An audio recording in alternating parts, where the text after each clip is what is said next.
Hello everybody and welcome. I am the British Ace and welcome to my slot on the spring sale event for Trains in World.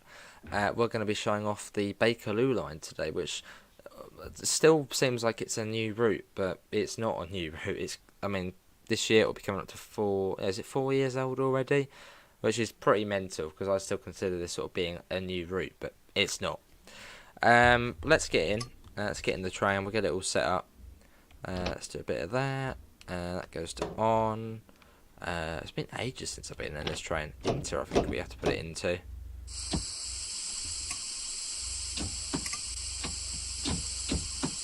And acknowledge that. Do a bit of that. Oh no, is that going to come on? Or are we going to come on? Maybe not. I think that's about it. I don't think there's really much else we need. Oh yeah, this. Elephant and Castle. And we'll get the passenger lights on as well. There we go. We won't bother with the back blind, as there's not really much point in putting that one on. Because if you see the back of the train on the tube, you probably missed the train. Missed the train already.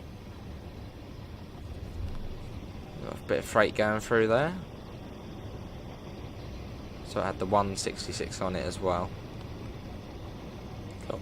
And this is the newer timetable as well. So it's got like 600. It's basically the real timetable. Because when this route first came out, it sort of had a sort of quite a stripped back timetable, with not really many trains on it. That's why that door at the front is disabled. I'm guessing that's probably something TfL probably said to Dovetail to do, to basically make sure people can't open that door there. So you can't open that. Don't know. I suppose that probably was the reason. Something to do with TfL being like, oi, make sure they can't open it, because you can in the 1938 stock. Cool.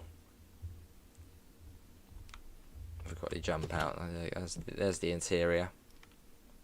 Which still looks really, really good to this day. I can't believe it is 4 years old, this route. It really is, almost 4 years old, 3.5 years old. It's really quite crazy to think that's how fast time's gone.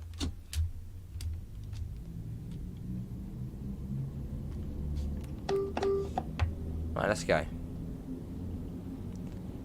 Into Harrow and Wealdstone. Just because my keyboard's not plugged in, so bear with me whilst I Try and plug that in. We are on the PS5 for this.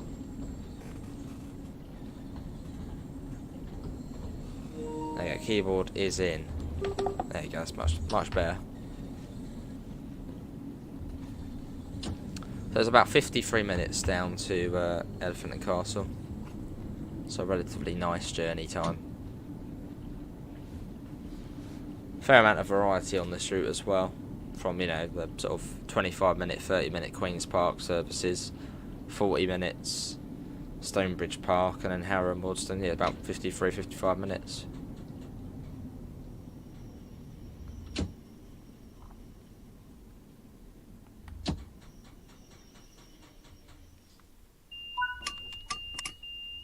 Yeah, this is Harrow and Waddesdon. Probably don't have long here. And I think after this it's Kenton Station. Yeah, I believe that's the next one after. Let's have a look at the departure board.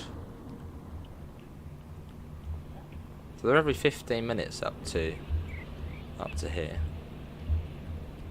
This was also the first route to have CIS on it. Yeah, every 15 minutes or so.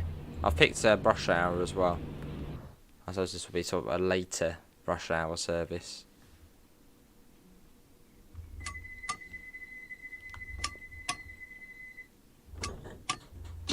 Right, let's go 45 miles per hour. We are off. An old but gold route. But it's weird, it's really weird thinking, yeah, this is 3.5 years old already. I know we're probably going to mention that a few times, but it's still a really good route. This is one of the base routes for Trains in World 2. It was this route, what else was it? Sandpats Grade and Colchester Fast Strecker, which is Colnarken.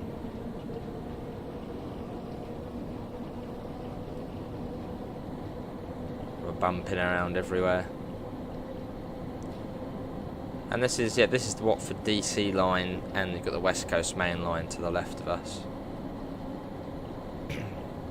Because realistically this line is also shared with London Overground trains.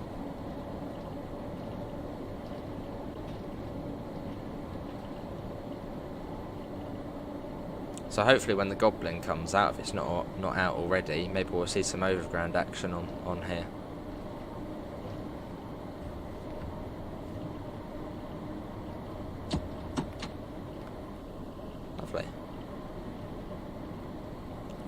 As we approach Kenton, which you probably could come into at 40 miles an hour, but you really do have to slam those brakes on straight away. So we'll be slightly more sensible, maybe aim for about 35. But the brakes are good on this train, but not like really amazing. You've still got to be fairly careful.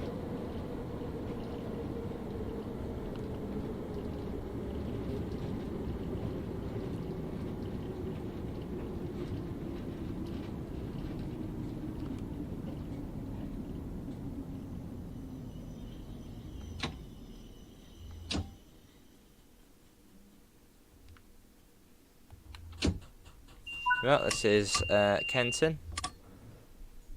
That's quite a nice stop actually. Sort of kept it in sort of step 2, we'll say.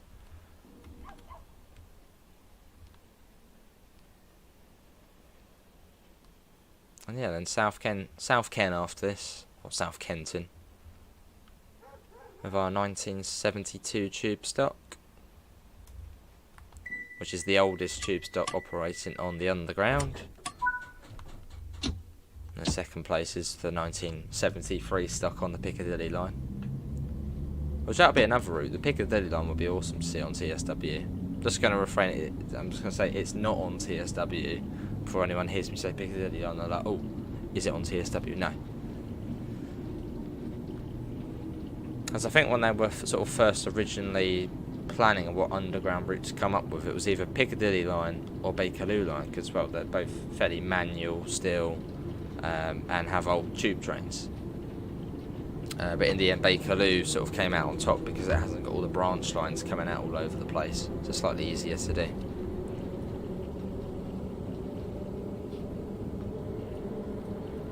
So station stops for our journey. So we've just had Kenton. Well, you got Harrow and Wilston. I think it's 25 stations. Yeah, Harrow and Wilston, Kenton, South Kenton, North Wembley, Wembley Central, Stonebridge Park, Harleston, Wilston Junction, Kensal Green, Queen's Park, Kelburn Park, Maida Vale, Warwick Avenue, and then you've got Paddington, I want to say, Edgware Road. I've got to think here. There's not Marylebone, is there? No, there is Marylebone Hill. Or is there? Warwick Avenue, Paddington, Edgware Road. Might then be Marylebone. Is it then Baker Street? No, I think that's Marylebone. Possibly.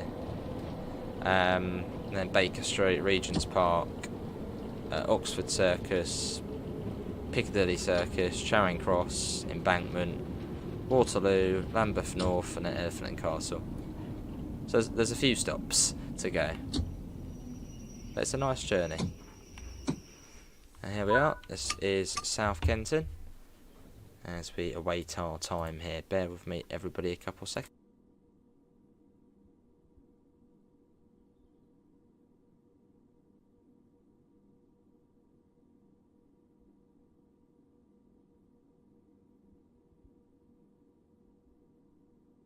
Cool, let's quickly let one of the cats go. Right, and it's North Wembley next. We should be all good to move. And let's go. I'm interested. There is Marylebone on here, isn't there? Yeah, there is. For some reason I was thinking no, but yeah, it is.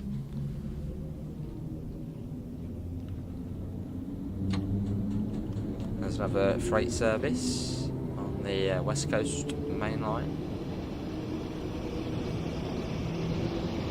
Always a nice little sight seeing the big boy trains on there.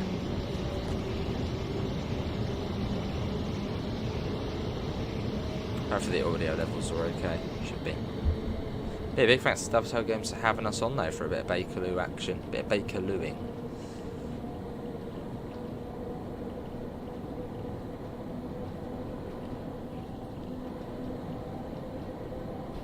And once we get to Queen's Park, we actually then do become underground. About half the route's overground, half the route's underground.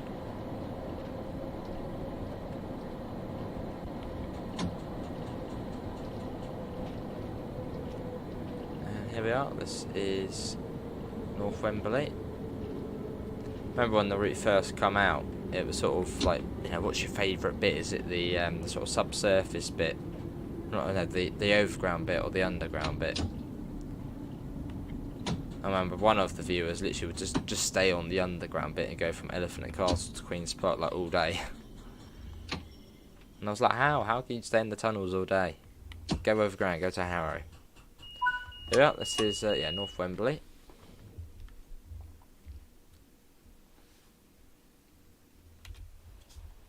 "30 seconds behind. Let's get moving."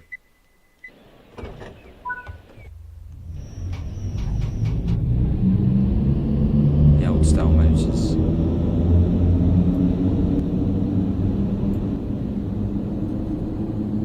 And off we go.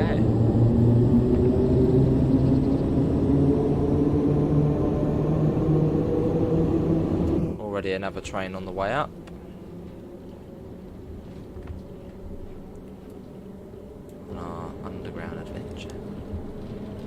Yeah, it's good being back. I haven't played this route in ages, so it's good to be back on it for this sales event.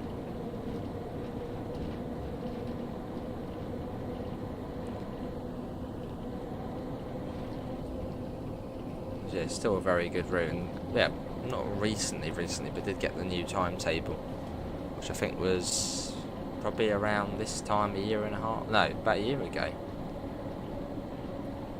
Possibly longer.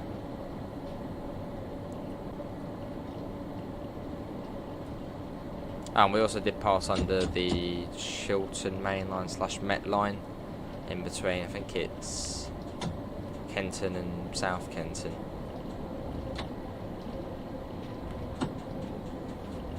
Who are they? Wembley Central.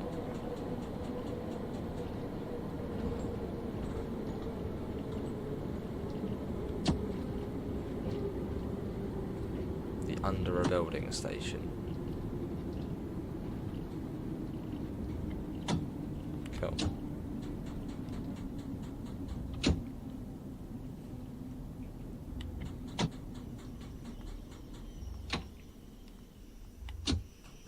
Here we are.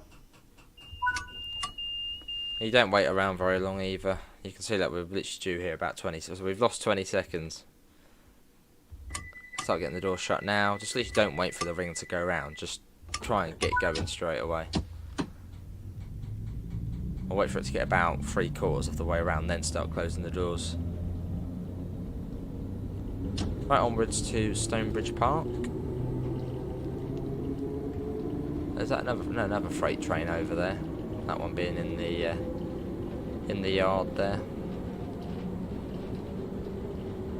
So the speed limit does come down. Is it?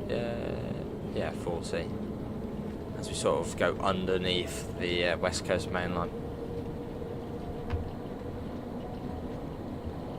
Yeah, towards Stonebridge Park, which is one of the big depots on this route.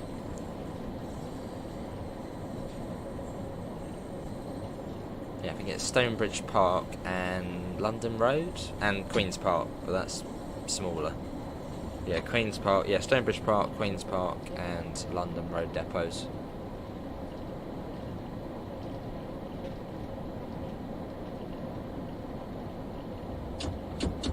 Stonebridge Park being the largest. The London Road depot is quite cool because I think that's just after Lambeth North. You sort of go through the tunnel and then up to the surface. It's sort of, yeah, just sort of within a cutting. It's quite cool.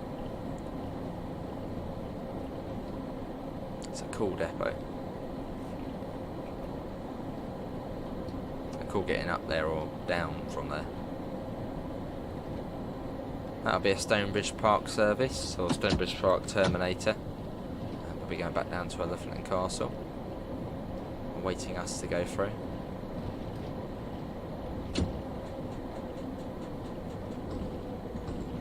Here we are, this is Stonebridge Park. You've got to be quite quick as well, you can't dawdle on this route. You've literally got to try and get in as fast as you can and brake as sort of hard as you can, without overshooting. We're at Stonebridge Park.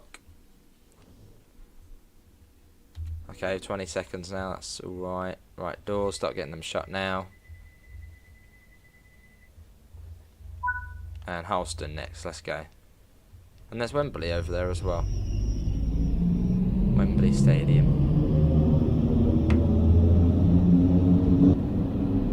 Home of the England football team, and sort of basically the main international stadium in the UK.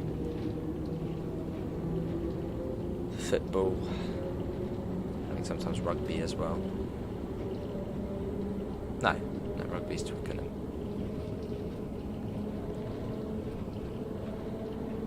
So yeah, basically from here it gets busier, because we've just added the Stonebridge Park services. Well, you get the Stonebridge Park to Elephant and Castle and vice versa services. So we'll see more and more trains. I suppose it's quite good doing it this way, is it just sort of gets busier as you go south.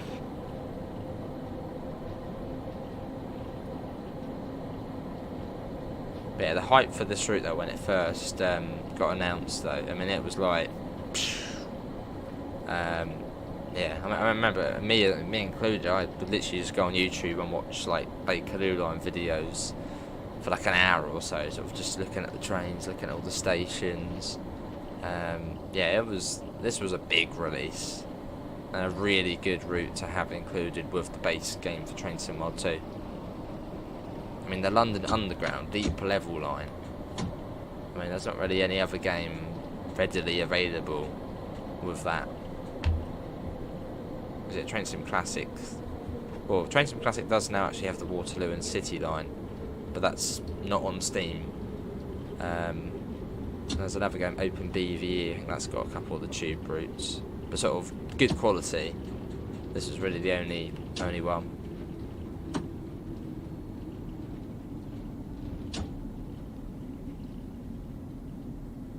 So yeah, this was a big, I think a big success, I'd say. Oh, it's a collectible there. Do I get out and get it? No, no time. No time. Okay, 10 seconds now. Oh, look at that. Freight train up there. Brilliant. Well, that is good timing. That's cool. Right, and we're off. We'll try and get an image of that, but yeah, it's probably going to go past here by the time we're on the other side.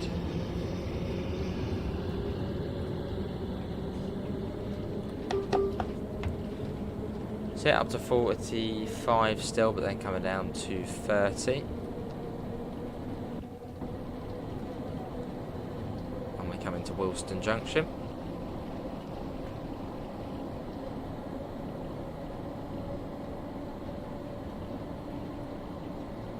So we'll try and come down to 30 at the last possible sort of time. Got to make up those 15 seconds.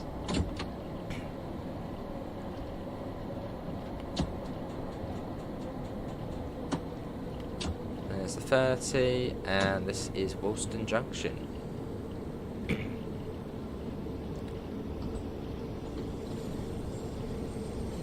You've also got the terminating platform in the middle.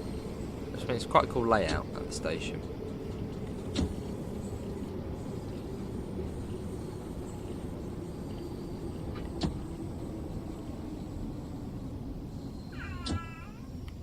And here we are. This is Wilston Junction. Through the doors. And that'll be Kensal Green after this. There you go, back on time as well. Brilliant. And let's go. We are off.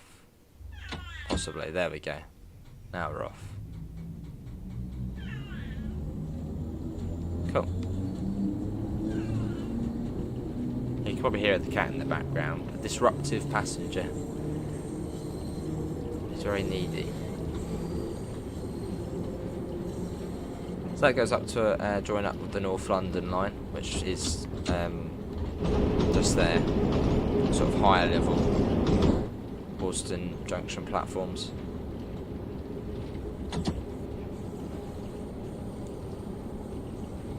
And if we time it well, we should get a little bit of time at Queen's Park. You get at the best of times about maybe a minute there. Yeah, a minute. But yeah, I suppose maybe because maybe they do driver changes there, so you get a little bit of time to also catch up as well before you go into the deep dark.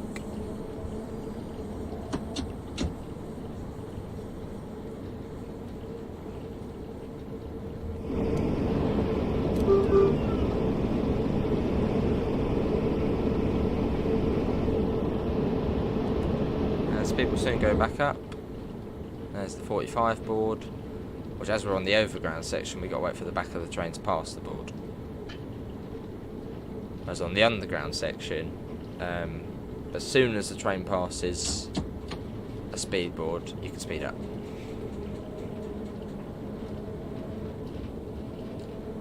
Not sure if that's the same for when the speed limit comes down. I don't know if you sort of get in real life a little bit of time to then come down. So it's probably not.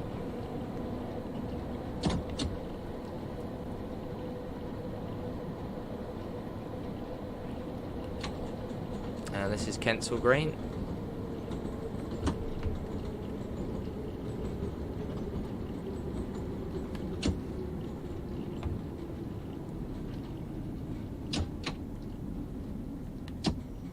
We have got limited clearance signs on this road. There you go, something falling off the shelf. Cats. This is Kensal Green. You love them, but they are very disruptive. Oh, hello. Oh. There we go. Right. So we've got a bit of time here. Let's try and get a little photo. Well, hopefully that will sort itself out. That's weird. Let's go manual focus. Oh, I don't know what's going on there with that. It's funny, isn't it? Right, let's go back to autofocus. That can do it for us.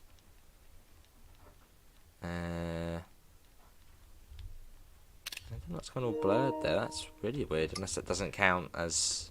I don't know. Not sure. Right, let's go. Queen's Park next. Let's go.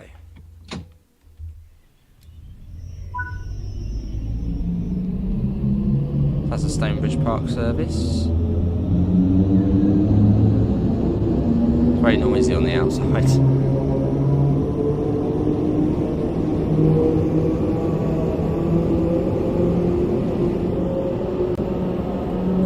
Cool.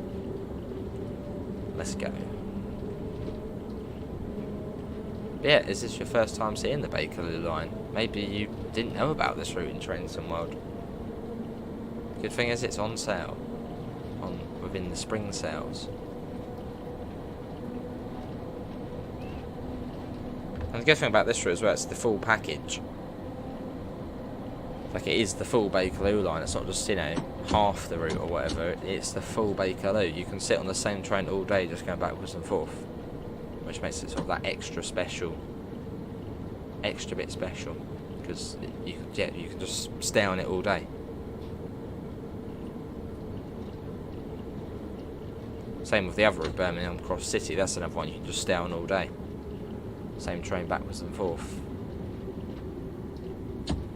They're the best types of routes.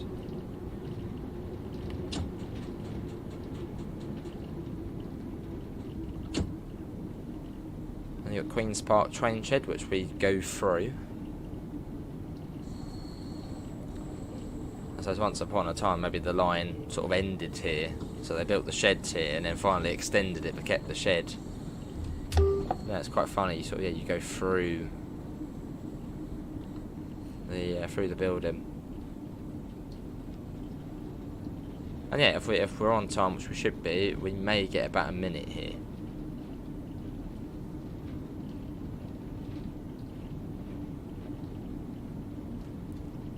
Yeah, this is Queen's Park, which sort of signifies that we're sort of halfway. Also a great place to watch trains as well here. This is about the busiest point on the line. If you want busy, go Queen's Park. How long have we got? Well, it says 1 minute, so we've got probably about a minute here then.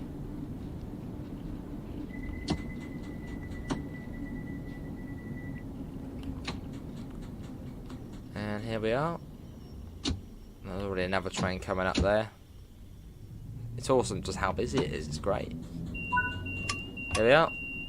And we've got 40 seconds here. So I was going to try and let out the cat, but she's chilled out now. Sat on the chair. One coming in. That's a Terminator. I think that's a Queen's Park on there. Or did it? Possibly. Yeah, it's Terminator. You see how frequent it is though. Maybe not on this one. What about this one? 2 minutes, and that's the fourth one in 10 minutes. So, yeah, 4 minutes to Harrow and Waterloo, basically every 2 minutes. So you've really sort of got to try and stick to the timetable. So otherwise you're going to screw up other trains or get stuck behind another train, depending on how late you are. That would be something interesting to see. If I just sit here for 15 minutes for the fun of it, what will all the trains do? There'll be like major disruption just because I'm 15 minutes late. Even 5 minutes late would be very disruptive.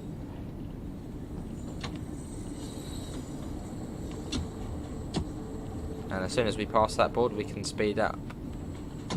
I think that counts as sort of one of the underground ones. So as soon as the front touches it, let's go. It is Kelburn Park now as we head down into the tunnels. Which for maybe viewers' benefit, I might turn on the cab light on the right hand side. I don't usually, but it maybe your first time seeing the room. So, well, they're saying that's not even that dark at the moment. Oh, there we go. Now it's getting a bit darker.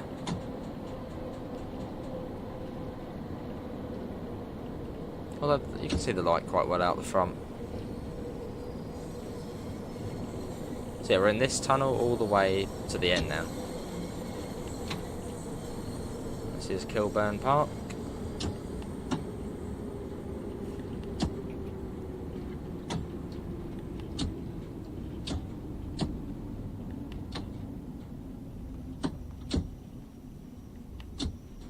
Sort of feathering the brakes. Here we are. And then after this, we've got, yeah, Dovetail.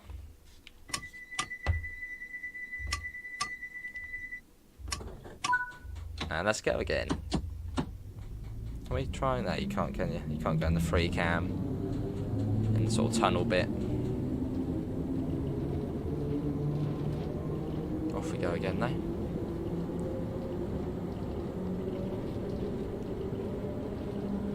So yeah, we are, well yeah, we're over halfway now. Just. So we'll be in the tunnel for a little bit. Well, for the rest of it. That's all good. You've also got to keep an eye on the signals on here. Because say if that one was yellow there, it's literally not going to be far until the red. The signals are all very close to one another. So if you're flying along, you see it literally slam on the brakes. It's just after it will probably be the red. Especially at Elephant and Castle. There's a cheeky signal there. Where it's on a bit of a blind corner. You get the yellow and literally just round that blind corner there's the red.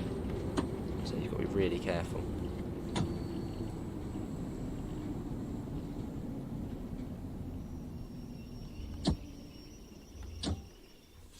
So here's Dovetail. What camera do you get? I remember you got like a side camera.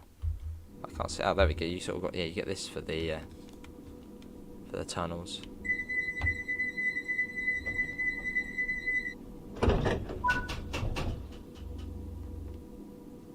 And it is camshaft as well. So yeah, shunt series, parallel. Yeah, you don't get weak filled on here.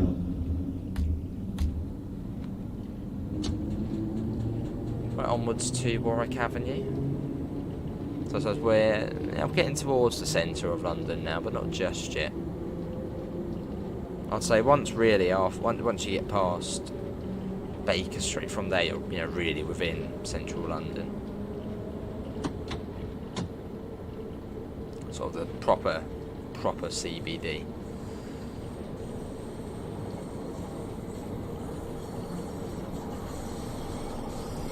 Nice bit of flange as well. Speed round the bends. The stations are a little bit further apart on this bit still. Only just though.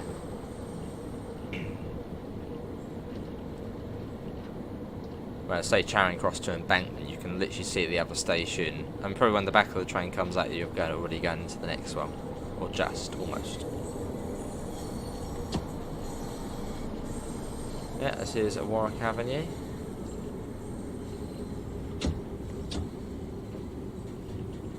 And after this is Paddington.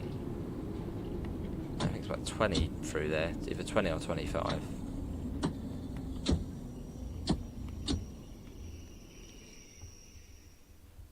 Here we are. And yeah, Paddington next. We were 20 seconds behind again. Right, I can't be having that.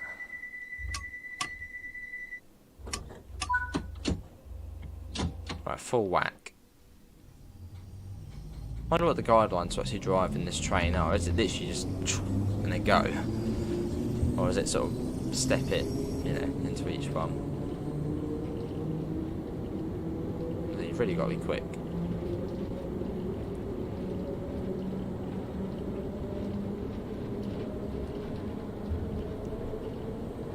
That's not really much of a dwell, well, there isn't really a dwell, well, the dwell time's tiny.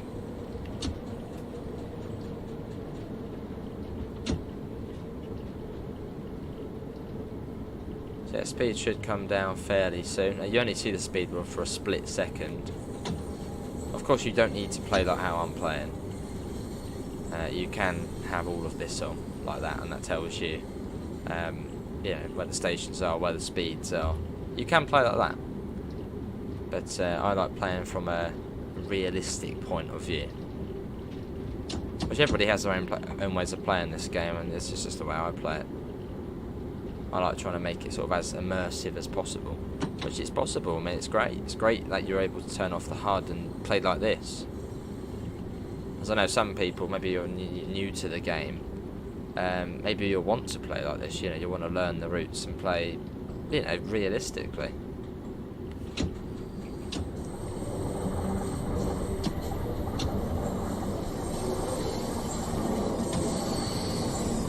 So it sounds like one of the ambassadors, or just generally one of the people on CSW who just like to, yeah, whack the HUD off and, yeah, play in sort of a more realistic way.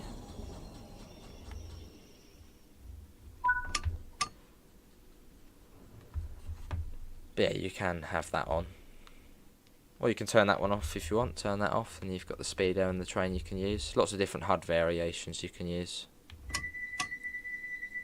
Right, Edgware Road next.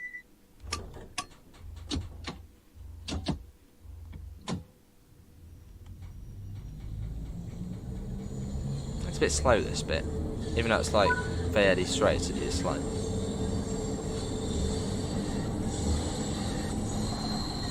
It's like an annoyingly slow bit.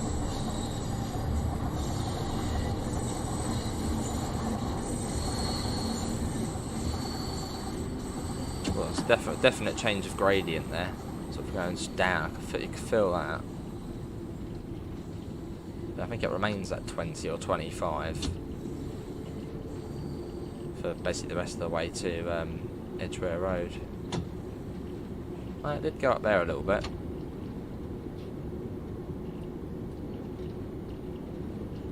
How many yards? You can see how many yards it is. Yeah, 300. Oh no, okay, 30.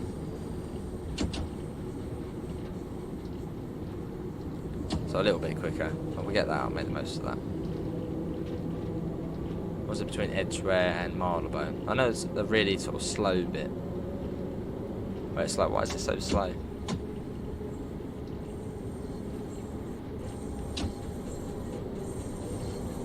Here we are, this is Edgware Road. Also, like the different designs each station has. I mean, they're not all the samey. You know, it's got different designs. The tile works different, which is just lovely to see.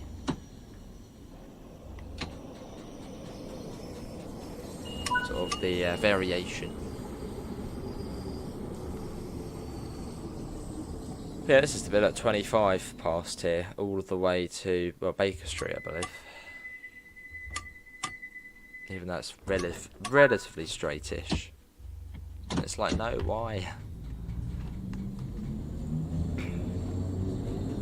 Oh, you can see the next station, but it is 25.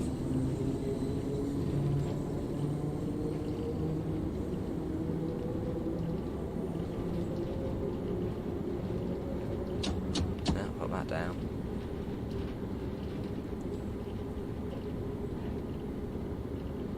Yeah, would I personally recommend this route? 100%. Yeah, what other simulator game, good looking simulator game, has a deep level tube route? None.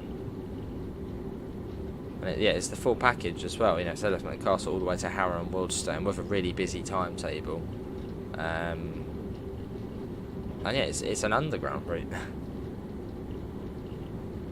With the oldest tube stock in service. And you can also get with this route as another DLC, the 1938 stock, which doesn't backdate the route, but there's a timetable which uses the 38 stock. So it's a double whammy really, if you like your old stuff or even older stuff. But yeah, the 1938 stock is a separate DLC by Rivet Games. So if you're not really a big fan of the 72 stock, try the 38 stock out. Because that one is, yeah, that's got separate brake and throttle.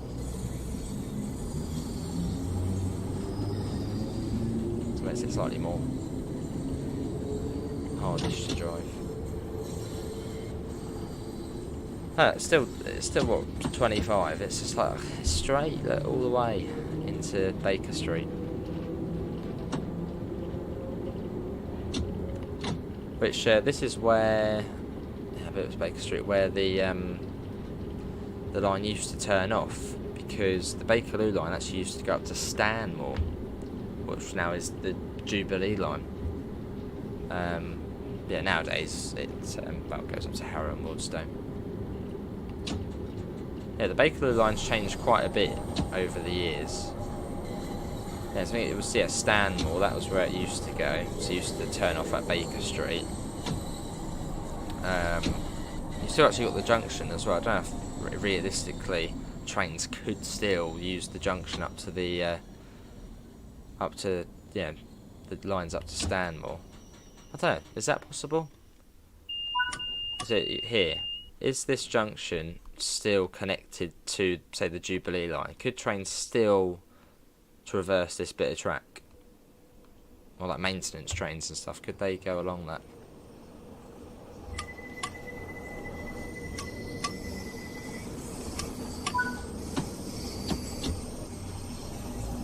Yeah, Stanmore, then I think maybe Queen's Park it went to, and then all the way up to Watford Junction. Yes, the Bakerloo line used to go all the way to Watford, and then Harrow and Maidstone. So it's been sort of all over the place. And they're also talking about in real life of extending the Bakerloo line, which they have been talking about for ages, down to Hayes, which I suppose would be sort of the first southward extension, unless it used to terminate at Waterloo. It used to be the Baker Street to Waterloo Railway.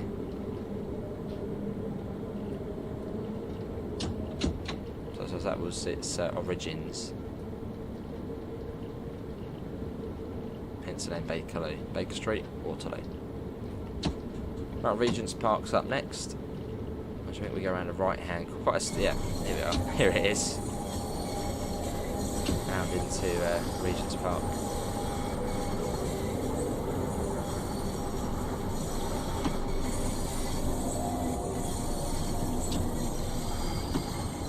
Here we are. And again, a different sort of feel to this station. Even, yeah, they're all tube stations. They all have different feel to, you know, all tile works and, yeah, sort of different. It's nice. They're not all like copy and paste, basically.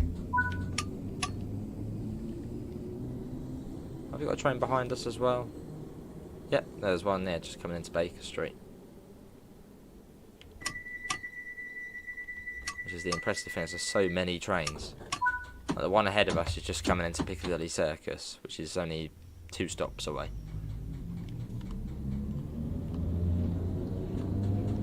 And yeah, there's literally a train every other stop. There's a train. It's crazy. Right, Oxford Circus next. I think it comes down to about 20-25 coming round into it.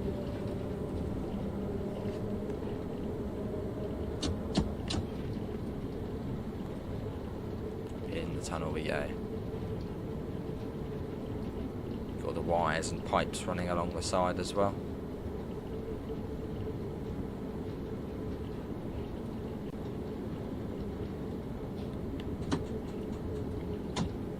Cool. You might not even be into train simulation, but still get this route because, say, maybe you commute on it in real life. So I just want to see what it's actually like being up front.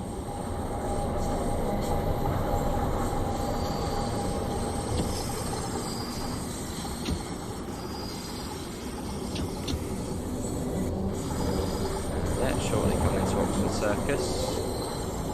There it is.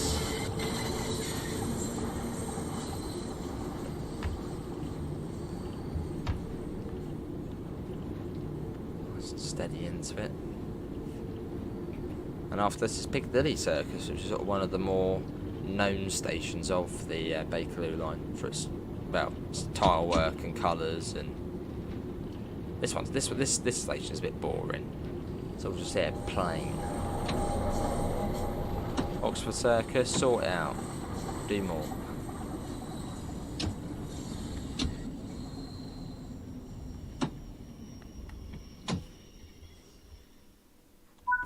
Yep, Oxford Circus, only about 10 seconds behind. And the seconds count on here. And also a little thing you can actually use on this train, you can actually use the Westinghouse brakes. I don't know why you would want to use the Westinghouse brakes, but you can. Which you have the different brakes you can use. Yeah, I'm not sure why you would want to use them anyway. But if you want to.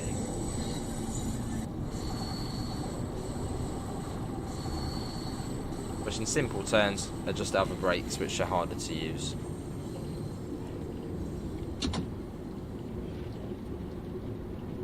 But cool to have them anyway.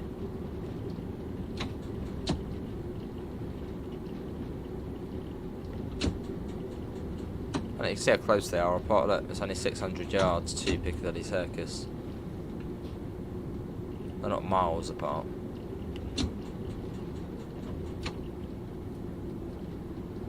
Yeah, about half a mile that is. Half a mile or so apart from each other. It really is great to be back on the street. It does bring a smile. It's been too long. Too long.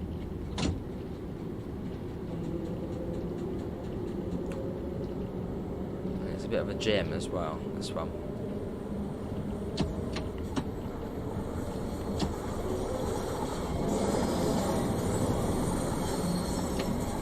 Yeah, have a look as we're coming into Piccadilly Circus. It's a lovely station. You can see the other platform over there with another train over there. Surprise, surprise.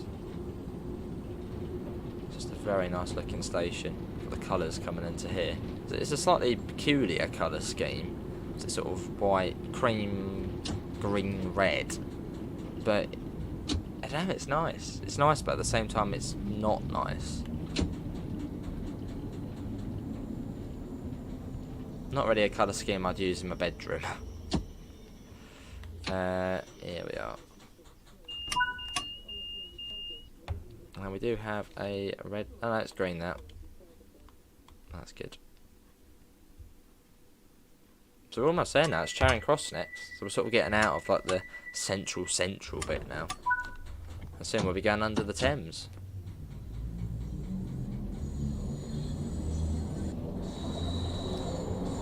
But just got to be really careful coming into Elephant and Castle. Or after, basically, as soon as you leave Lambeth North, just be on high alert.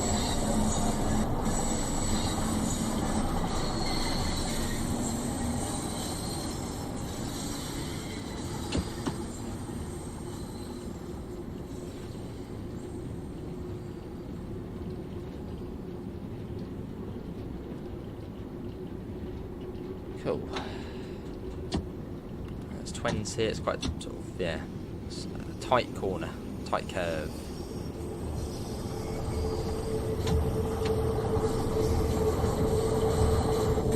Lots of flange, naturally. Did anybody travel on this route when it had the 1938 stock running? So I think they got retired in the 80s, was it? 80... Yeah, something so sometime in the 80s. 1988 comes to mind, but I think it was probably a bit before that.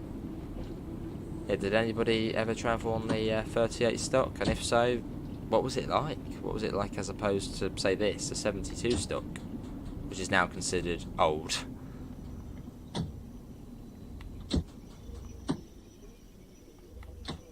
And they've still got quite a few years to go, I reckon, these trains. Because they don't actually... Well, they do have... They've got the new tube for London. Oh, hang on, don't do that. Yeah, they've got the new tube for London, but I think that's going to be on the Piccadilly line first.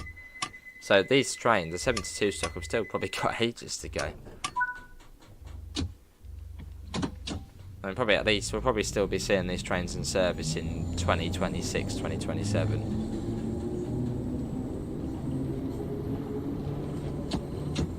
Yeah, this is the bit where it's still quite slow and it's just a straight line.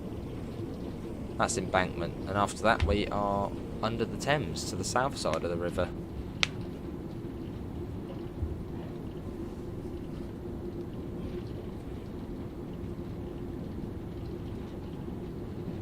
It's cool when you're sitting at Charing Cross and you can see the rear of the other train at Embankment. On some services you get that. We're just so close behind the other train.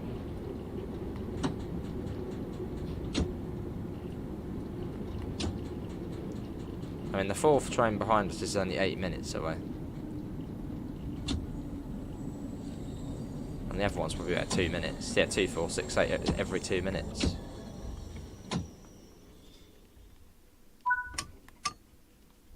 You can open the window, but to open the window you have to do this.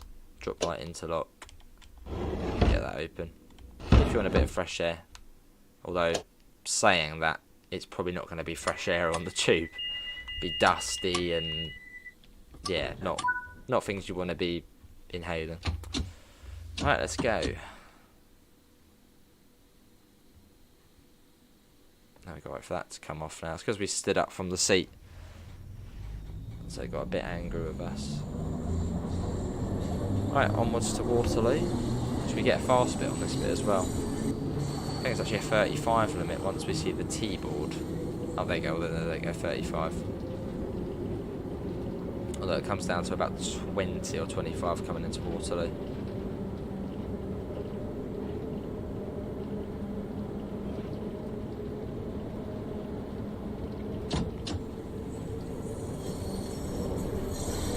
Cool.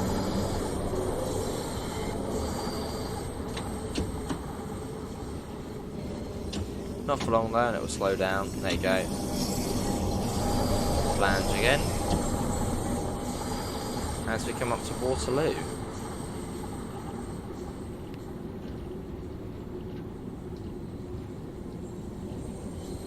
So it's one of the more primary stations on the route. And it's a very tight corner as well. Yeah, the next one's only 2 minutes behind, so probably coming into Embankment. Or, yeah. So it's quite cool. That's a collectible to fix those screens. Actually, I used to have all the collectibles, but yeah, that one's just leaving Charing Cross and yeah, being into Embankment. Be interesting to see the turnaround time at Elephant and Castle. Because on the old timetable, you used to have a little bit of time there, but on sort of the newer timetable, probably what 4 minutes or so, and that's about it. Well, yeah, if they're running literally every 2 minutes, there's 2 platforms at Elephant and Castle. So yeah, 4 or 5 minutes at most, and you'll be back out again. As you'll be blocking the platform.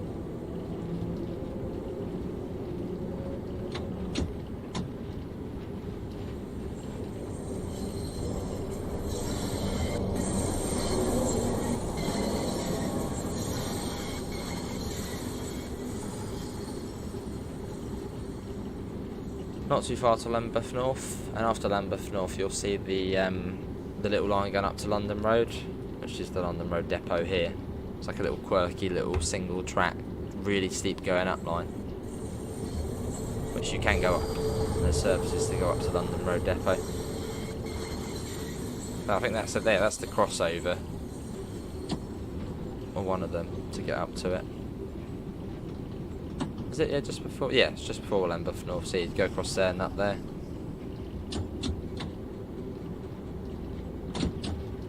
There we are, Lambeth North. And after this station, we've got to be really careful, as this will be like one of the high SPAD areas, high risk SPAD areas of the route. As the signals here are just horrible. They're not nice, not friendly. There we are.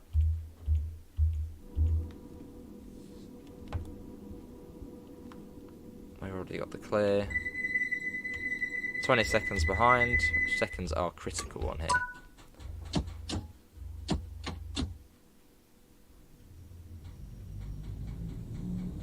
Yeah, we're going to be into the right hand platform.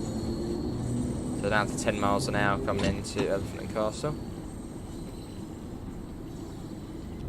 Well, that's green, but it's quite deceiving because you'll see a green just round the corner, yellow, and then red like straight after. Basically, I don't know if you even get yellow for this one. It's just a really horrible signal round this corner. So I'm purposely going a bit slower.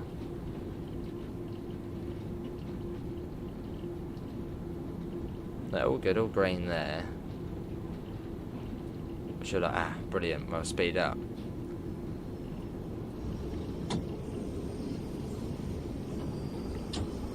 Okay, there's a green there. That's promising. That's good.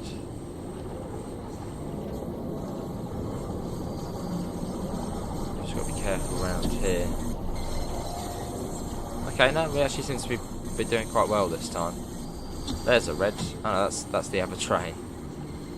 But yeah, if you do get, it's easy to get a spad round that corner, so just be really careful.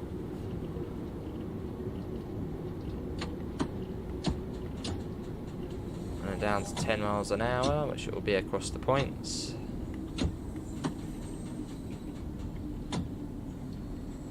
Oh, it was 10 miles an hour.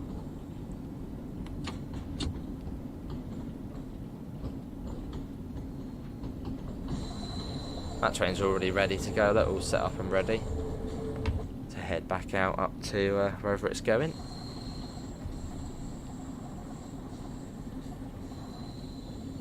It's also like to think how they built this as well. It's just like wow, marvel of yeah, engineering.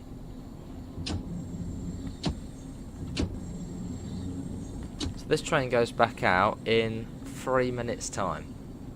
Back up to Harrow and Wealdstone. 3 minutes. And remember, we're basically on time. Maybe 4 minutes if you're a little bit quicker. So you don't get long. Oh, and there's also some services that do go into the siding just past Elephant and Castle. The tunnel goes on, but not much further. Also the spooky siding down there, which is there. That one's already off. Already.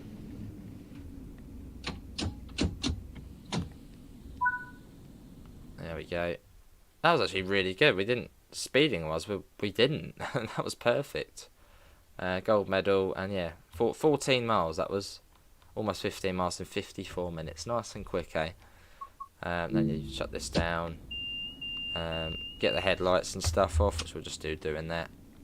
And then tail lights, which are here somewhere. Yeah, they're already on by default. But yeah, that is hang on. That is going to be everybody for my slot on the. We'll vacate the train before the next driver gets in, which yeah starts in 10 seconds. Oh, well, they gone off. But yeah, that's good for me. Hopefully everybody has enjoyed it. What about the train on this side? That will be coming in soon. I think you could already hear it coming in. 5 minutes. Yeah, here it is coming in already. 5 minutes and this one goes up to Stonebridge Park. It's awesome. Really is good.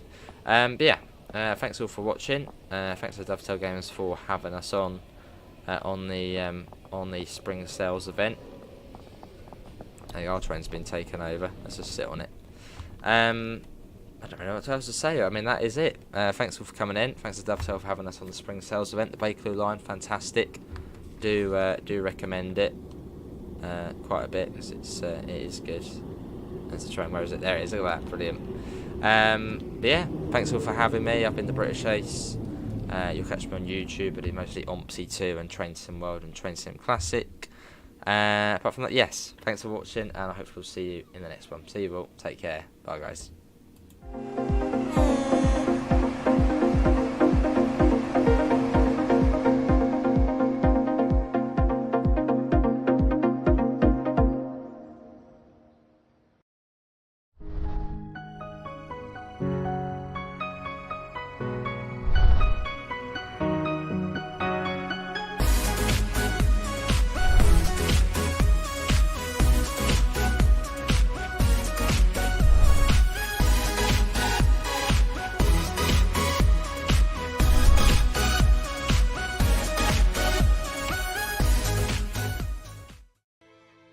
Hallo Freunde und herzlich willkommen zurück zu einer neuen Folge mit Train Sim World 4 und ich heiße alle Zuschauer bei mir auf dem Kanal und natürlich auch die Zuschauer bei Trains in World auf dem offiziellen YouTube-Kanal. Herzlich willkommen zur zweiten Folge im Zusammenhang mit dem Frühlingssale. Und wir gehen heute auf die Strecke Köln, weil die ist auch für 60% im Rabatt. Also da könnt ihr zugreifen. Und wir werden dort eine Runde Regionalexpress fahren. Das war jetzt so meine Idee. Und zwar den RE9 von Aachen Hauptbahnhof, nach Aachen Hauptbahnhof von Köln. Und ja, da könnt ihr zugreifen. Ich habe erst überlegt, die 187 rauszuholen. Das Problem ist nur, bei der 187 kann ich nicht objektiv eine Meinung wiedergeben, weil ich die 187, sage ich immer so schön, das ist so ein bisschen, wenn man auf Schmerzen steht, dann kann man mit der mal eine Runde fahren. Wenn man sich so richtig schön selber einen wegballern will. Ja, also, wie gesagt, ich begrüße euch. Ich muss das mal kurz drin lassen, damit ich weiß, was hier Phase ist. Und dann fahren wir hier im Dunkeln. Das ist doch ganz nett, im Dunkeln mal ein bisschen rumzudüsen. Das heißt, wir rüsten die Karre erstmal auf, indem wir mal hier den Vorwärtswender nach vorne machen. Dann machen wir die Türen auf. Dann machen wir vor allem aber auch mal die Displays dunkel. Und machen das Licht hier drinnen auch mal aus. SIFA und PZB machen wir natürlich an. Und dann würde ich sagen, sind wir quasi dann gleich fahrbereit, wenn die Türen wieder verschlossen sind. Ich mache euch darauf aufmerksam, dass ihr auf meinem Kanal gerne vorbeischauen könnt. Wenn diese Folge hier online ist, sind wir ungefähr bei Folge 730. Das heißt, bei mir ist eine Menge an Content, den ihr euch im Nachhinein nochmal angucken könnt. Unter anderem auch über 100 Livestreams, die immer so um die 4 Stunden lang sind. Und wenn ihr meinen Kanal folgt, dann werdet ihr dieses Jahr auch nochmal einen 24-Stunden-Livestream bei mir miterleben dürfen, den ich dann zum 3. Mal mache. Das mache ich jetzt 3 Jahre in Folge schon und das ist dieses Jahr auch wieder geplant. Oder das 3. Jahr in Folge wäre dieses Jahr. Und da lade ich euch recht herzlich ein, für ein Abo dazulassen, ein Däumchen dazulassen und Daumen, blub, tralala. Ihr könnt natürlich auch Kommentare da lassen, egal ob hier oder in oder woanders. Wichtig ist nur, dass ihr mich dort mit in die, also als Hashtag oder als Ad mit reinnehmt, damit ich das auch weiß, dass ihr die Kommentare hier dagelassen habt, die ihr an mich richten wollt. Und dann hoffe ich mal, dass ich hier zwangsbremsfrei durch die Gegend komme, weil in dem Video, was ich davor aufgezeichnet habe, was auch für DTG von mir gemacht wurde, da habe ich 2 Zwangsbremsungen kassiert, wo ich mir nicht ganz so sicher bin, ob ich das jetzt wirklich selbst verschuldet habe. Oder nicht, aber da war ich auch selber schuld, weil ich habe mich ablenken lassen durch irgendwelches Zeug, was eigentlich gar nicht von Belang gewesen wäre. Aber da möchte ich dann darauf aufmerksam machen, dass ich hier auf dem Kanal nicht sehr professionell arbeite, sondern alles so ein bisschen hobbytechnisch hier veranstalte. Das heißt, bei mir laufen auch mal Sachen schief, das mache ich mal aus. Und die zeichne ich auch mit auf, also bei mir ist auch immer alles ungeschnitten. Ist das da vorne mein Hauptsignal? Nein, oder? Nein, das ist nicht mein Hauptsignal. So, also wir düsen hier erstmal raus, 40 ist erlaubt, heißt wir können uns befreien und, oh ja, eine Marotte hier ganz speziell hier auf der Strecke hin und wieder kommt es vor, in München und hier am Hauptbahnhof, dass ihr auf Sperrsignal irgendwie rausfahrt aus den Bahnhöfen, warum auch immer. Drück mal die Befehlstaste, um zu gucken, ob der Magnet scharf wäre. Nein, ist er nicht. Das kann ich euch auch gleich nochmal erklären, warum die 2000 Hertz Magneten teilweise auf manchen Strecken nicht oder keine Funktion haben. Aber erstmal wollen wir jetzt mehr gucken, dass wir hier gemütlich rauskommen, ohne dass wir Mist bauen. Oder irgendwas kaputt fahren. So, also die 2000 Hertz Magneten, das ist einfach die Bewandtnis, wenn ihr im Fahrplanmodus oder im Szenario an einem roten Signal vorbeifahrt, dann ist das Spiel vorbei. Also die Fahrt ist dann für euch beendet an der Stelle und deswegen hat das keinen Sinn, dort aktive 2000 Hertz Magneten zu haben. Auf Dresden-Riesa gibt es das vereinzelt, auf Rosenheim, Salzburg habe ich es jetzt auch gesehen. Da gibt es auch vereinzelt, da gibt es aber auch Magneten, die gar nicht aktiv sein sollten. Das ist aber eher wieder ein kleiner Bug. Aber ich bin ja mit solchen Sachen, wenn das vereinzelt vorkommt, dann habe ich da keine Probleme mit. Ich bin, das habe ich... Ui, nein, ganz schnell wieder hinsetzen. Das habe ich ja schon ein paar Mal erklärt, dass ich sehr fehlertolerant bin. Also bei mir darf auch mal gerne irgendwas nicht zu 100% funktionieren, da bin ich jetzt nicht böse. Aber die grundlegenden Sachen, die sollten halt einfach zum großen Teil funktionieren. Ich meine, besser entwickeln könnte ich es auch nicht, deswegen beschwere ich mich auch nicht. So, wir haben eine schöne Fahrt hier, die in Richtung Sonnenaufgang geht. Das heißt, wir werden irgendwo unterwegs, spätestens, denke ich mal, in Düren, ein nettes kleines Thumbnail versuchen zu erstellen für diese Folge, weil ich brauche auch ein Thumbnail für meinen Kanal. Mir fällt gerade ein, dass ich das bei der ersten Aufnahme jetzt vergessen habe. Aber das kann ich noch nachholen, ist kein Problem. Ich weiß ja eh noch nicht, wann hier welche Folge online geht. Auf jeden Fall, wo halten wir denn überall? In Köln, in Horrem, in Düren werden wir halten. In Langerwehe, Eschweiler, Stolberg, Aachen, Rot-Erde oder Haaren Hauptbahnhof. 1 Stunde soll das Ganze hier gehen. Dann hoffe ich, dass ich da noch ein paar Themen finde, die ich jetzt ansprechen kann. Und dann, wenn ich hiermit durch bin, dann muss ich noch eine Folge für den morgigen Tag für meinen eigenen Kanal aufnehmen. Das habe ich nämlich noch gar nicht gemacht, weil das hier jetzt in dem Moment erstmal wichtiger war. Damit DTG weiß, dass ich meine Videos dann aber auch wirklich gemacht habe. Weil die haben mir 2 Slots eingeräumt, dann sollte ich das auch bevorzugt mal aufnehmen.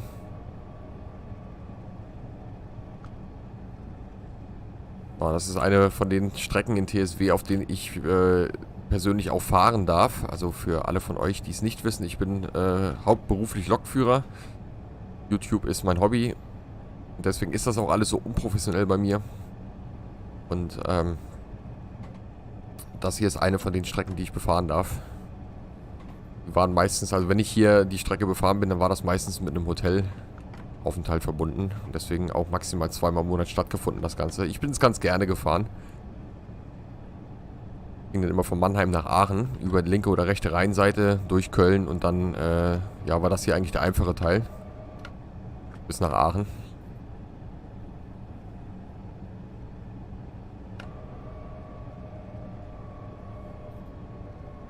Uiui. Nicht gut auf der Bremse. Vielleicht ein bisschen Luft gleich dazu nehmen. Das Schöne bei der Hamsterbagge, dass wir auch die Luft haben noch zum Bremsen. Aber das Wetter ist ja auch nicht unbedingt das beste Wetter. Wie viele Zugteile haben wir eigentlich? Wir sind Doppeltraktion. Gut zu wissen.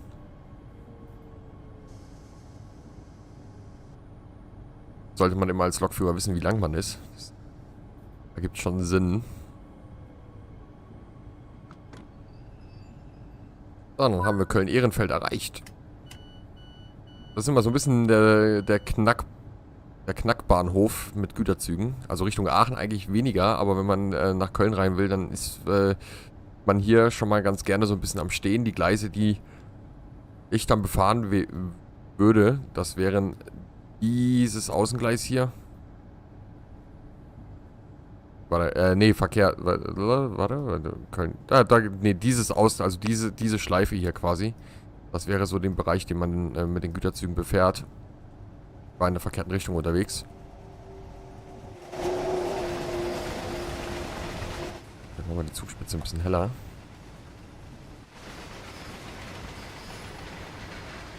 Da vorne raus ein bisschen mehr sehen. Eigentlich würde man in der Realität jetzt nicht die ganze Zeit mit Fernlicht fahren, aber ich mache es jetzt mal, damit wir überhaupt ein bisschen was zu sehen bekommen.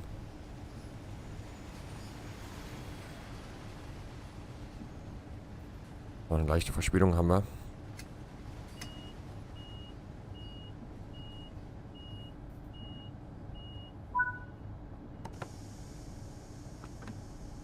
So, dann fahren wir mal im wunderschönen Schneegestöber.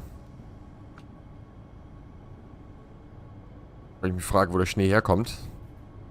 Mein PC sagt mir, es sind 8 Grad und es regnet draußen. Gab es heute auch Beschwerden aus der Abteilung Ehefrau, dass es mal kurzzeitig hier wohl einen Sturm gab, wo ich in meiner momentanen Tätigkeit gar nichts von mitbekommen habe.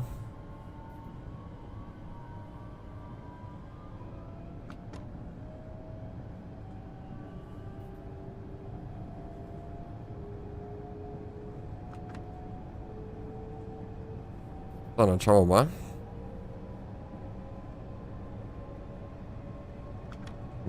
Gas geben, ein bisschen aufpassen, weil wir nicht so viel Traktion haben.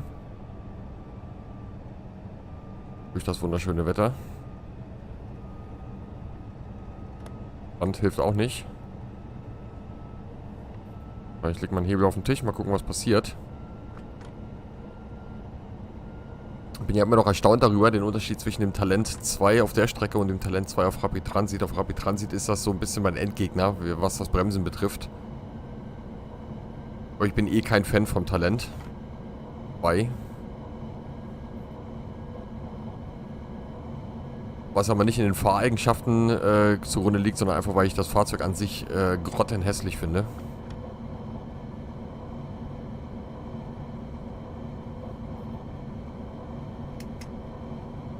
Sowas kennt man ja doch eher aus England, solche Fahrzeuge mit so komischen, lustigen Rundungen.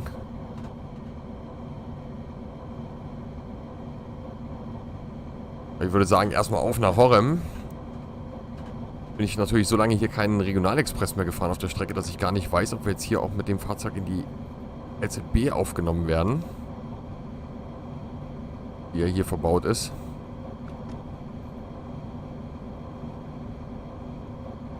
Der RE9, ich weiß gar nicht, ist der RE9 inzwischen auch mit den HC am Fahren? Ich weiß es gar nicht. Ihr wisst das. Schreibt mir das mal in die Kommentare. Die Zero HC fährt ja hier für den Rhein-Ruhr-Express, also RRX. Wird hier, glaube ich, von National Express gefahren.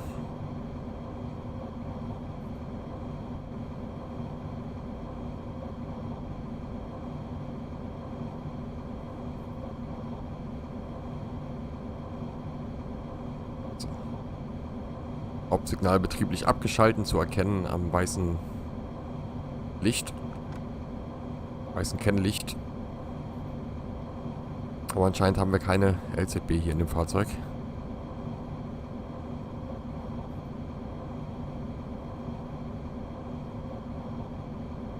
Köln-Aachen war ich auch lange nicht mehr unterwegs.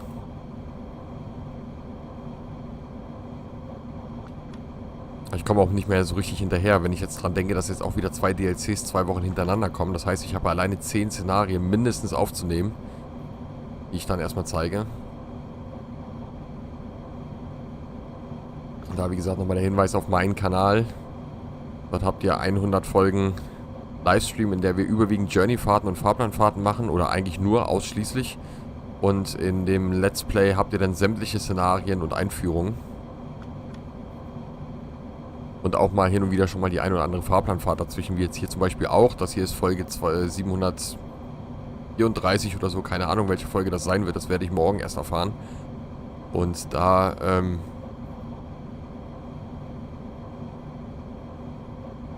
da werden wir dann auch Fahrplanfahrten mit unterbringen.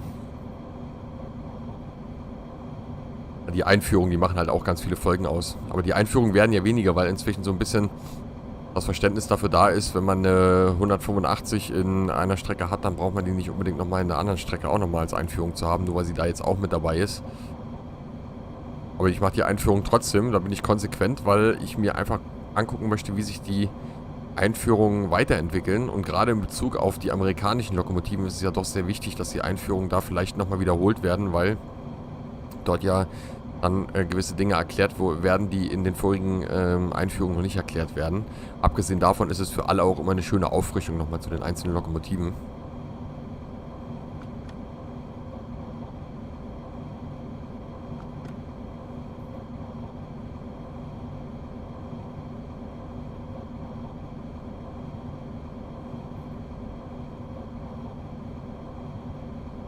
Ich denke mal, in Düren werde ich ein Thumbnail machen.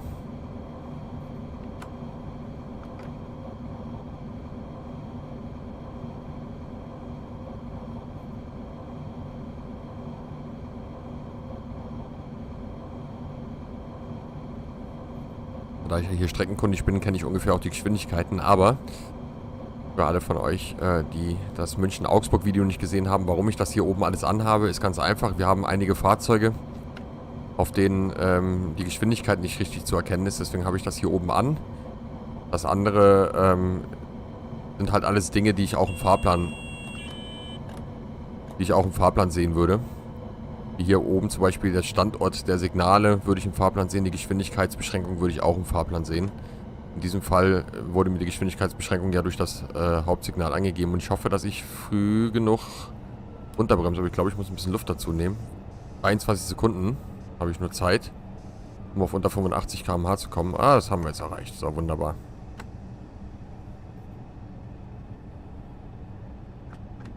Und dann sind wir schon in Horrem.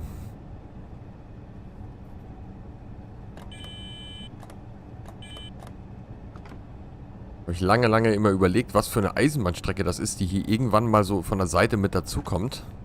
Und die auch hier einmal mit einer Brücke oben drüber fährt. Dann habe ich tatsächlich auch herausfinden können, was das für eine Eisenbahn ist. Das ist nämlich die von den ganzen also Kohletagebau. Hier die Werkseisenbahn.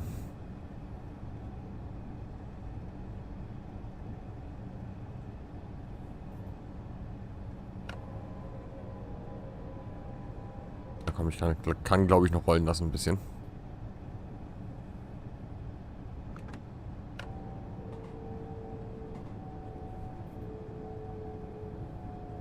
Aber immer wenn ich so mit diesem Wetter hier durch die Gegend fahre, erinnert mich immer so ein bisschen an meine Jugend oder Kindheit. In einem kurzen Zeitrahmen, wo ich mal in Bayern gewohnt habe. Fällt ja auch gerade was anderes auf. Dass das Licht an den Bahnsteigen nicht funktioniert. Warum auch immer.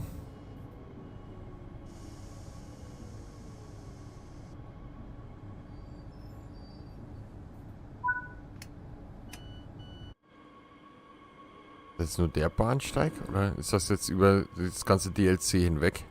Mein Köln-Aachen ist jetzt auch schon ein bisschen was älter, ne? Muss man ja dazu gestehen.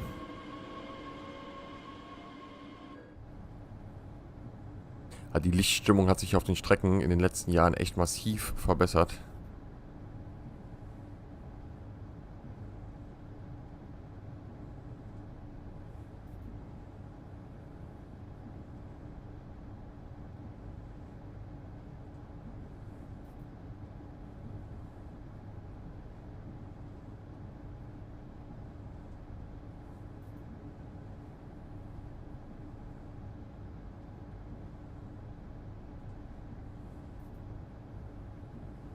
Dann bereiten wir uns mal auf die Abfahrt vor.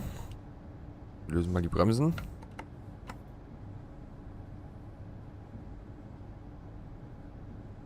Wenn wir die Türen zumachen und dann geht es weiter in Richtung Düren. Genau. Dann sollen wir in Düren sein um 20 nach. Ne, in 13 nach. Ja, in 10 Minuten. Regionalexpress ist hier natürlich relativ entspannt. Ich glaube, die interessantesten Fahrten hier sind wirklich die S-Bahn-Fahrten. Da gibt es ja viele von euch, die auch aktuell noch drauf warten, dass die neuen Fahrplanfahrten auch kommen, die ja aktuell noch auf der To-Do-Liste von DTG stehen. Also der neue Fahrplan. Was ja schon der dritte Fahrplan wäre, den wir jetzt quasi kriegen für die Strecke.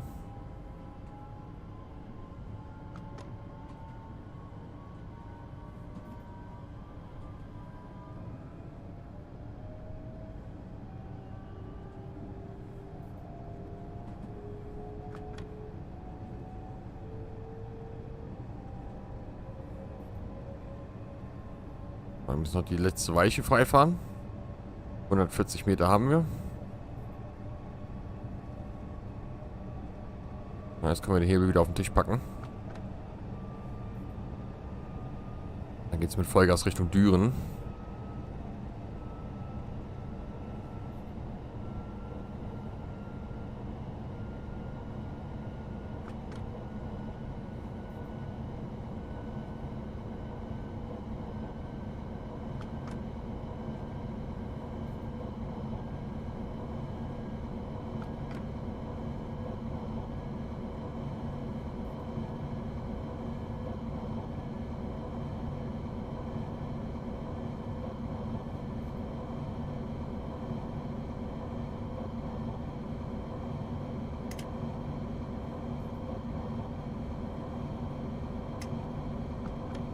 Ja, Tempomat beim Talent ist auch eine sehr schöne Sache.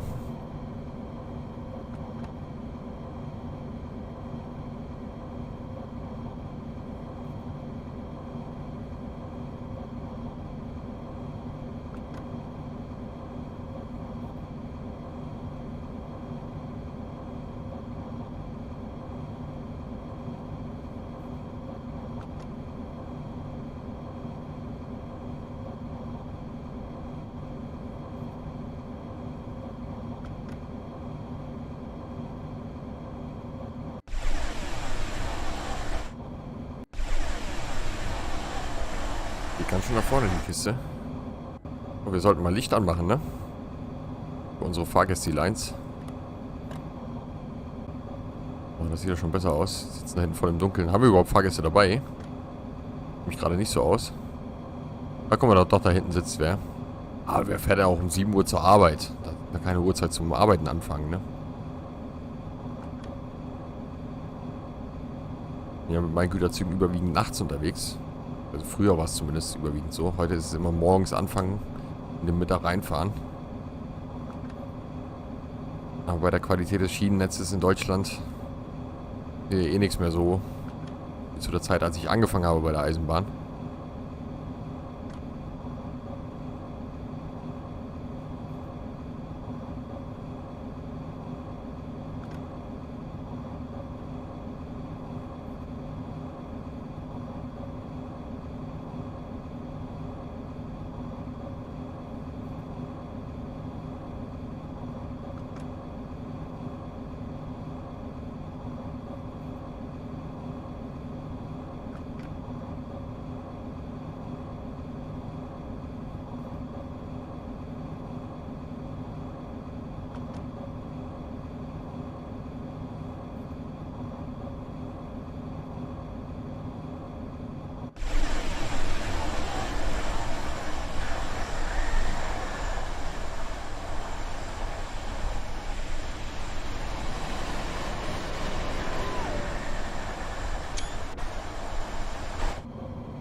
So, jetzt habe ich gerade mal mein Thumbnail nebenbei geschossen. Und das Glück noch gehabt, dass ausgerechnet in den Momenten eine Eisenbahn an mir vorbeigefahren ist. Da kommt schon die nächste, die S-Bahn.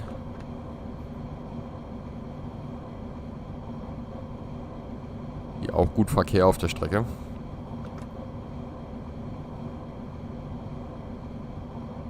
Auch hier nochmal der Hinweis, ne, wir haben hier von der Fahrzeugvielfalt natürlich noch nicht so viel wie auf anderen Strecken, was einfach damit zusammenhängt, dass wir viele Fahrzeuge in späteren DLCs erst hatten. Was ihr hier natürlich öfter mitbekommen könntet, ist, wenn ihr Repaints runtergeladen habt, dass euch die mal entgegenkommen. Das haben wir in München-Augsburg auch schon gesehen. Da ist uns eine Hupack-Lokomotive entgegengekommen.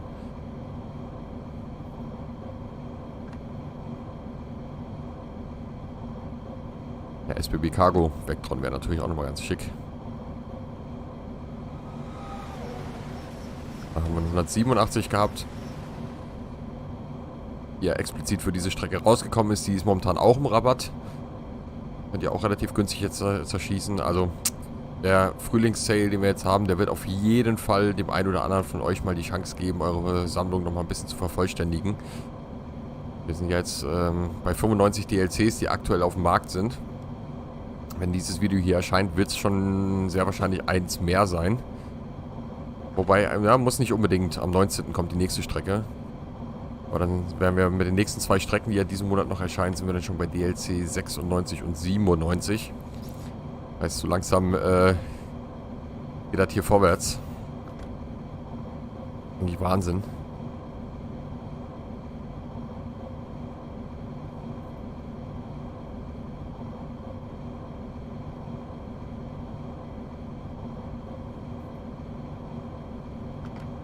Durch die vielen neuen Entwickler, also wir haben ja inzwischen 14 Entwickler am Start mit DTG eingerechnet, die TSW-Content jetzt am entwickeln sind.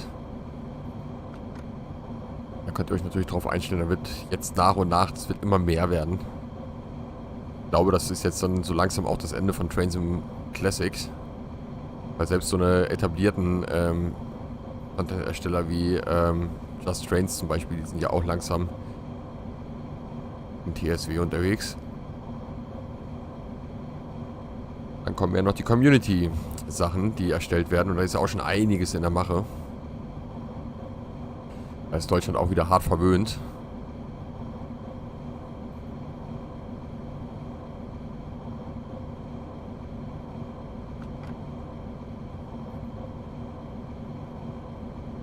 Aber mein Favorit auf jeden Fall dieses Jahr noch die Tadami-Line, wenn wir nach Japan kommen. Und die Semmering-Bahn. Ich glaube aber, die Semmering-Bahn ist wirklich ein Highlight für alle von uns.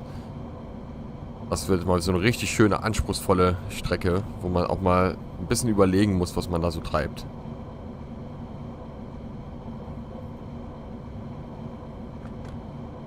mit einer der steilsten Strecken in Kontinentaleuropa. Mit Illusionsbahn muss man immer so ein bisschen unterscheiden. Es gibt natürlich noch wesentlich steilere Strecken.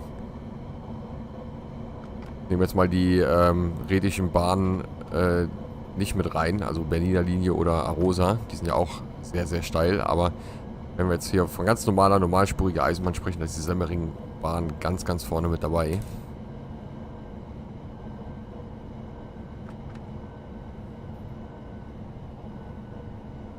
Aber ein besonderes Thema wird da der Güterzugverkehr.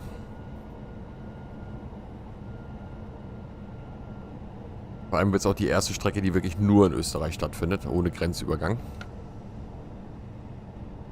Es sind immer noch viele, die darauf warten, dass so Freiburg-Basel rauskommt oder sowas. Wenn man auch mal einen Schweizer Grenzübergang hat. Aber da muss auf jeden Fall, wenn wir sowas haben, muss da auf jeden Fall dann auch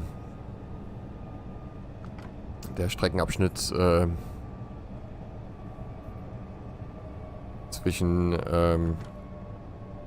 Basel, Badischer Bahnhof und Multens sein, also in den großen Güterbahnhof in Basel. Der muss auf jeden Fall auch mit drin sein, damit man Güterzüge da auch richtig schön abparken kann. Meine Haus- und Hofstrecke. Also es ist gestern auch beinahe wieder zu einer Katastrophe gekommen. Mein LKW ist dort in eine Brücke reingefahren. Und was passiert, wenn die Rheintalbahn gesperrt werden muss, das haben wir mitbekommen, als in Rastatt 2017 der Tunnel den Geist aufgegeben hat. Wo die Tunnelbohrmaschine bis heute ja noch eingebuddelt liegt. Oder einbetoniert. Eingebuddelt ist sie ja nicht, diese einbetoniert worden.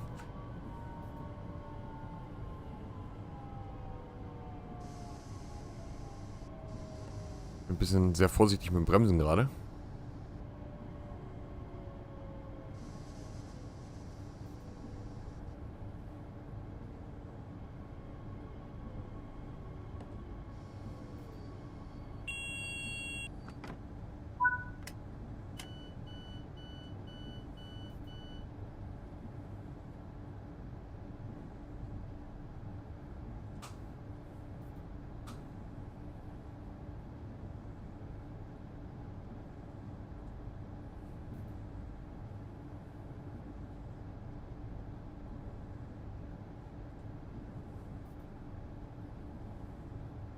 Dann geht es als nächstes nach Langerwehe. Eschweiler, Stolberg. Es sind noch ganz schön viele Stationen hier abzufahren. 42 sollen wir in Aachen erst sein. Also eine gute halbe Stunde sind wir noch unterwegs. Eine Stunde insgesamt soll die ganze Fahrt ja dauern. Bis 70 Minuten darf ich aufnehmen, wurde mir gesagt.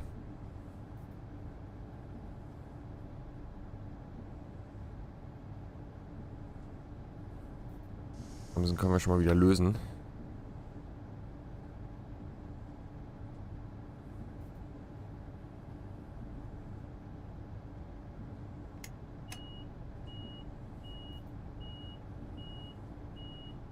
Werden die Haltestellenabstände auch ein bisschen kürzer. Das seht ihr oben schon, 9,1 Kilometer nur noch. Und die Kiste geht doch ganz schön nach vorne hier. Für die Bedingungen, die wir haben.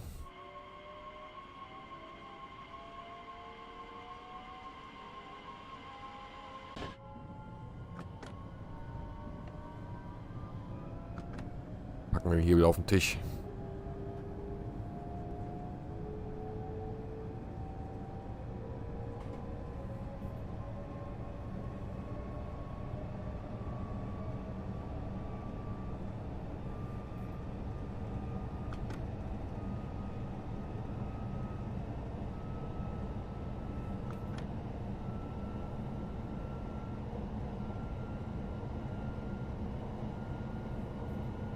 Hier wäre dann auch gleich die LZB-Strecke zu Ende.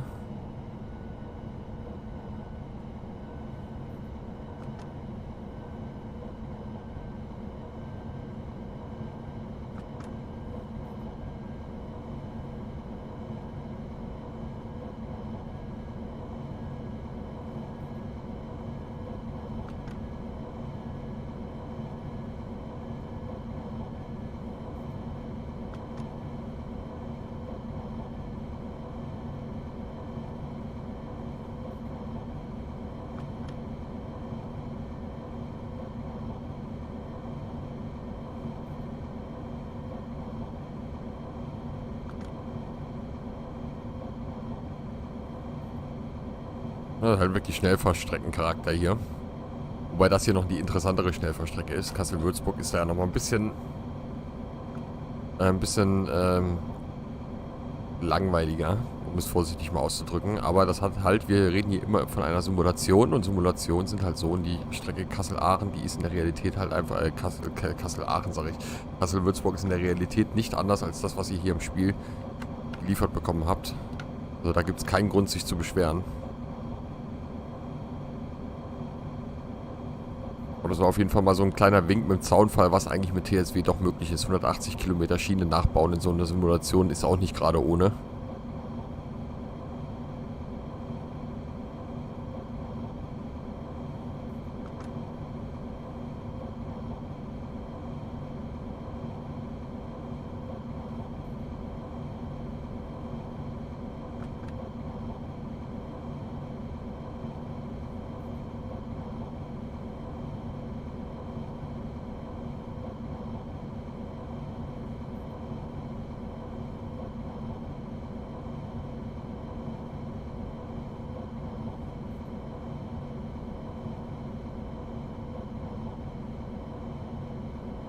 Dann würde ich so ein bisschen an meine Zeiten in meiner Ausbildung zum Eisenbahner. Ich habe ja die große Ausbildung gemacht, so richtig mit Gesellenbrief und so nachher an der Wand.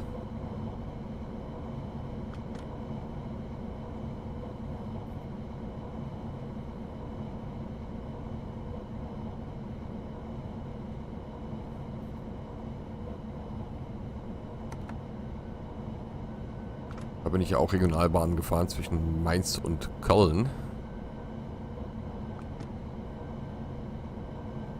Das hier erinnert mich immer so ein bisschen daran. Komm, wir brauchen gar keine Leistung aufschalten. Da vorne ist 80. Wir werden auch gleich signalisiert werden. Wo wir dann nachher wieder in die Patrouille mit den 23 Sekunden kommen.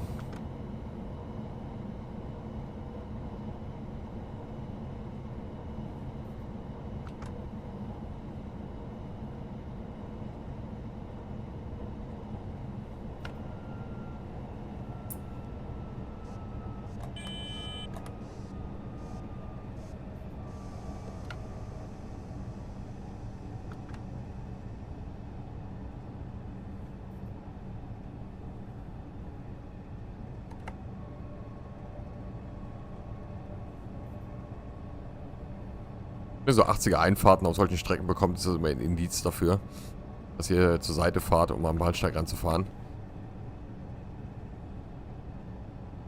Bei der Eisenbahn gilt eigentlich so in 90% der Fälle immer der Grundsatz, wenn ein einschränkendes Signal kommt,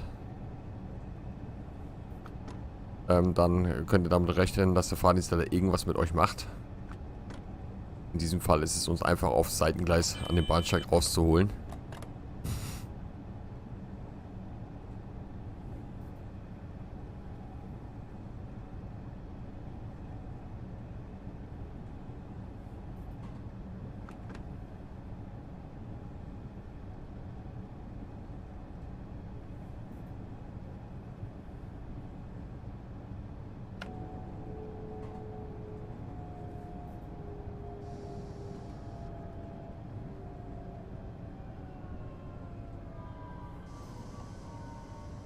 Nee, ich bin mit dem Bremsen echt vorsichtig.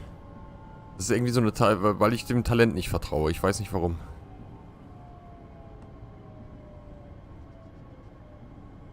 Bisschen zu weit gekommen. 1,5 Wagenlängen. Ist aber nicht wild.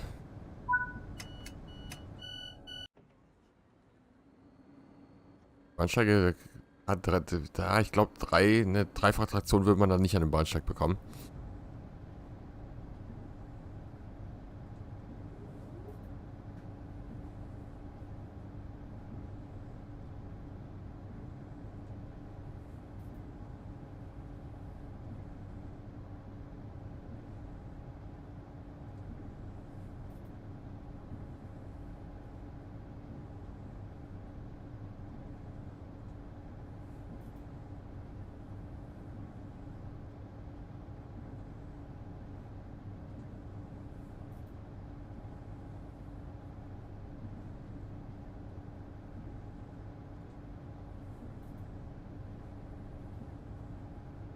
So, wir machen die Bremsen mal wieder lösen. Wir dürfen nämlich gleich die Türen schon wieder zumachen.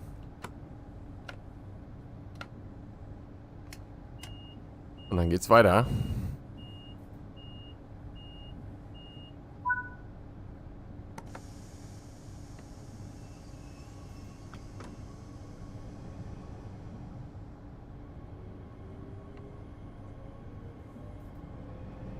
Na, da mag er nicht.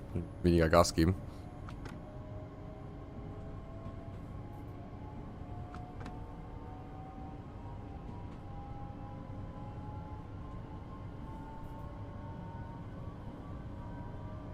Aber wenn wir die letzte Weiche frei fahren, dann können wir auch wieder Vollgas.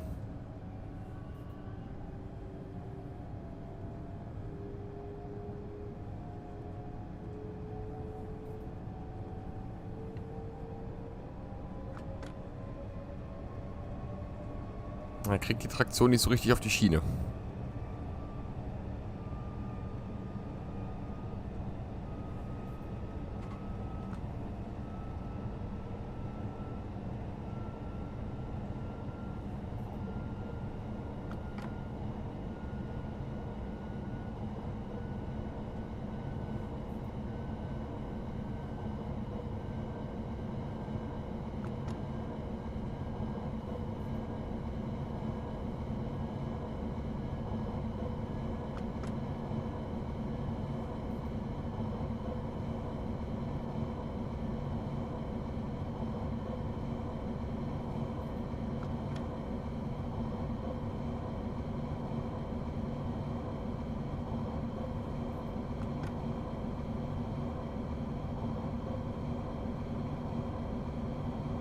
Noch 5 Kilometer. Dann gucken wir mal, wie weit wir mit dem Ausrollen hinkommen.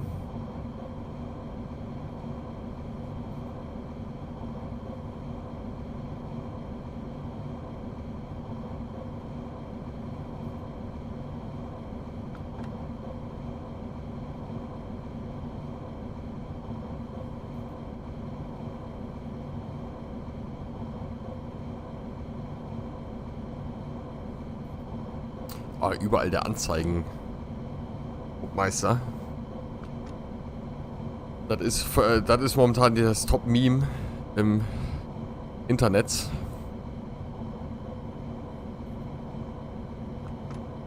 Ja, selbst auf der Arbeit genug Witze drüber.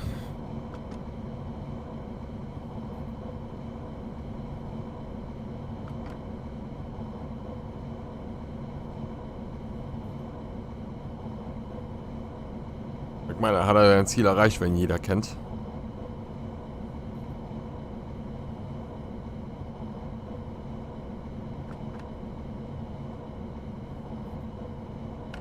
Mal langsam Vater warten. Mit 60 KS-Signale. Mein liebstes Signalsystem, weil es das einfachste ist, tatsächlich. Ich kenne aber tatsächlich Lokführer, die mit dem KS-Signal Probleme haben. Meistens sind das Ältere, die schon länger im Dienst sind. Und die KS-Signale, die sind ja jetzt auch zwar schon relativ lange verbaut, aber tatsächlich Leute, die da noch massiv Probleme mit haben.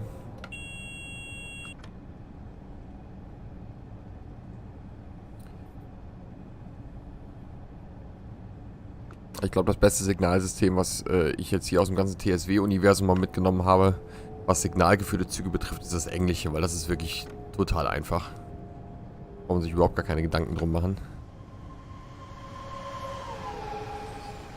Welches mir auch noch ganz gut gefällt, was aber jetzt eine Führerstandssignalisierung, also ein Zugsicherungssystem mit Führerstandssignalisierung ist, das TVM 430, was wir im Javelin und im TGW verbaut haben. Das ist natürlich auch ein großartiges System, weil wir dort kontinuierlich überwacht sind. Keine Hauptsignale mehr brauchen. Ein ganz großes Kino. Man muss ein bisschen Leistung aufgeschalten lassen. Es geht hier 6 Promille bergauf.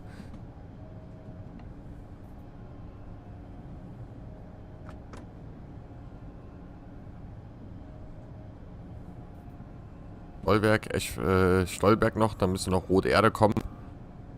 Ja, tatsächlich schon Aachen. Doch relativ schnell vorbeigegangen jetzt die Tour.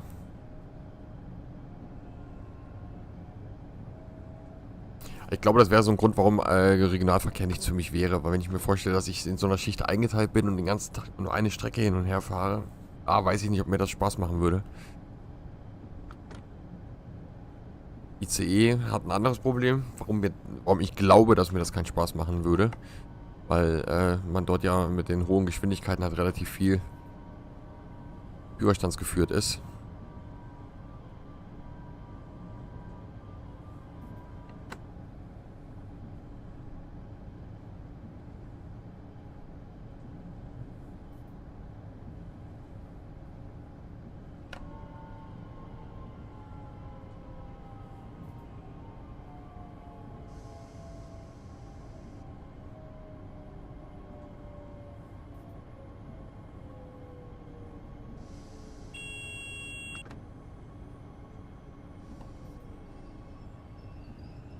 Auf 7 Meter. Das sieht doch sehr gut aus.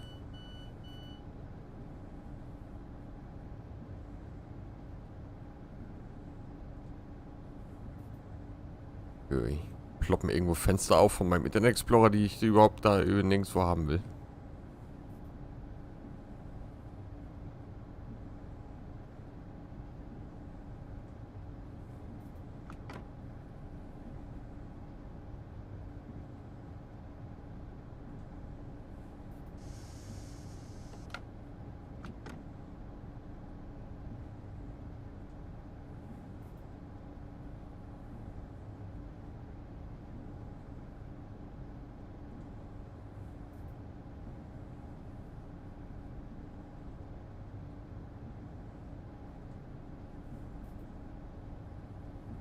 Ich muss ja gerade im Hintergrund mal einen Live-Ticker vom Fußball so ein bisschen aufmachen. Ganz vergessen, dass heute DFB-Pokal ist.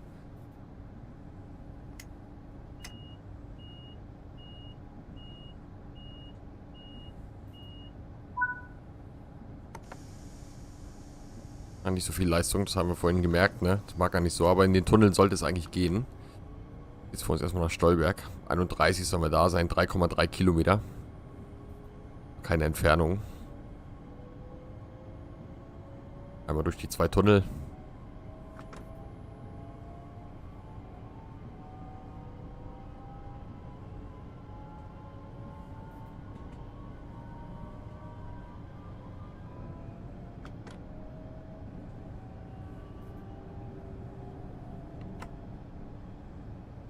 Auch hier wieder erstmal die Weiche freifahren und dann können wir wieder Gas geben. 120 sind erlaubt.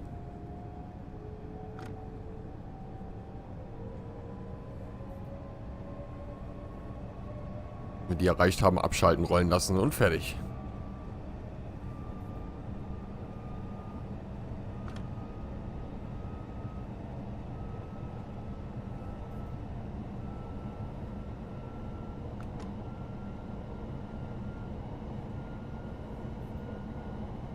So, 110. Hier haben wir. Geht aber leicht bergauf, dann lassen wir die Leistung noch mal ein bisschen eingeschalten. Ein Promille.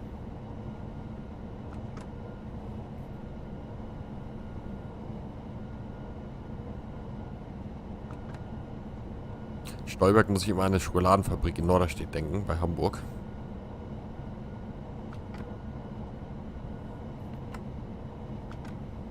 Wir haben auch in Mannheim hier eine Schokoladenfabrik und das rieche ich morgens, wenn ich mit dem Fahrrad zur Arbeit fahre, riecht man das immer. Ich dachte immer so aus Flachs, wenn ich da vorbeifahre. Aber, aus Flachs, ja, ist schon wieder Osterhasenzeit oder Weihnachtsmannzeit. Oh, Saarbrücken für 2-1.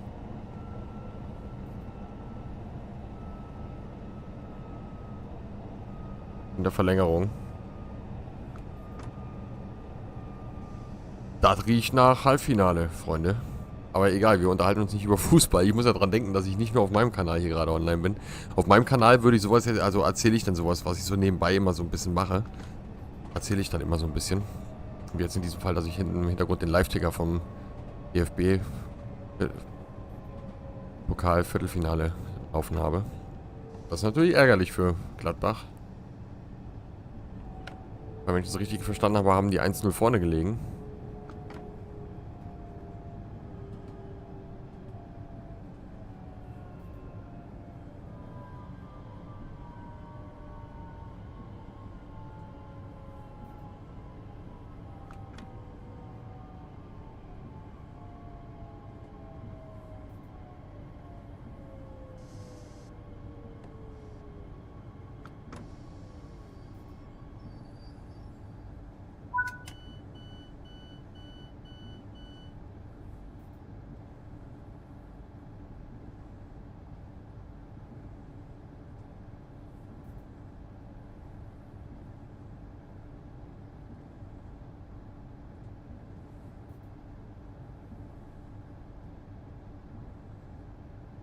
Ja, so lübt das hier.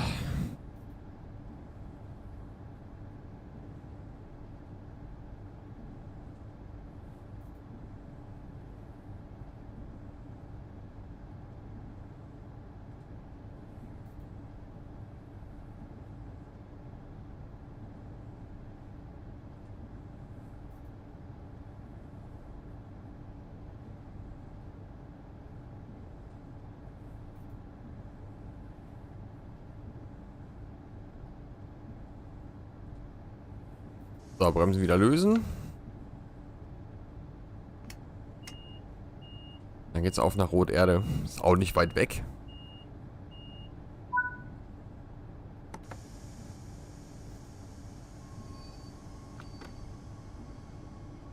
Die 7,6 Kilometer. Dürfen gleich nochmal 140 beschleunigen.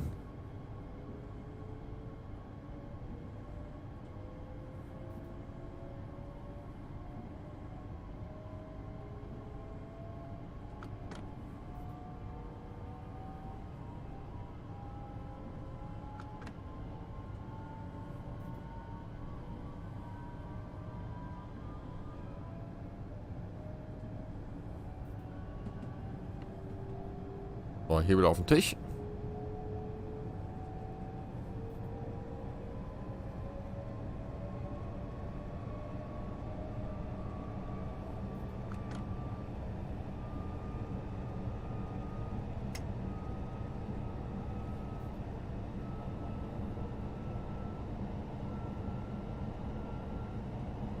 Das ist immer total schön, nach Aachen reinzufahren mit der echten Eisenbahn, weil man so... Irgendwie finde ich das geil, über diese Brücke in den Hauptbahnhof einzufahren. Schon was sehr Besonderes da in Aachen.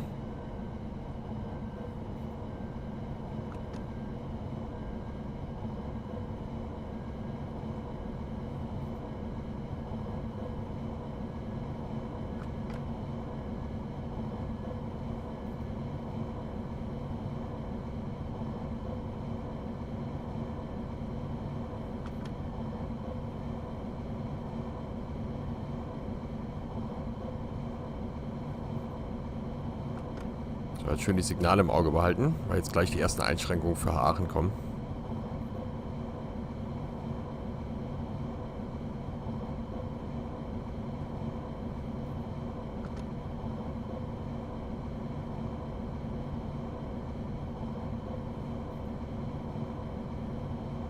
Dann noch zweimal Tunnel.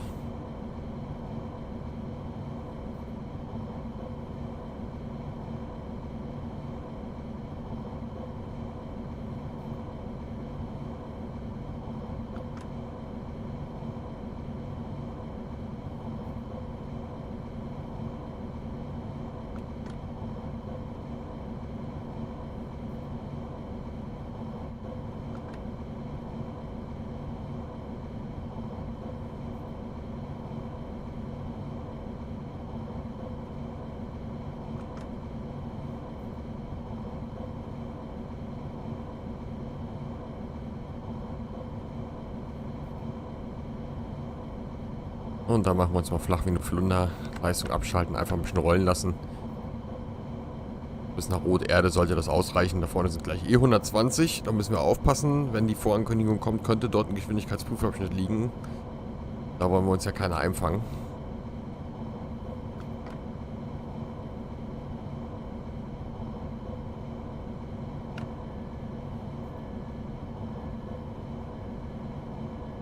So, was haben wir da?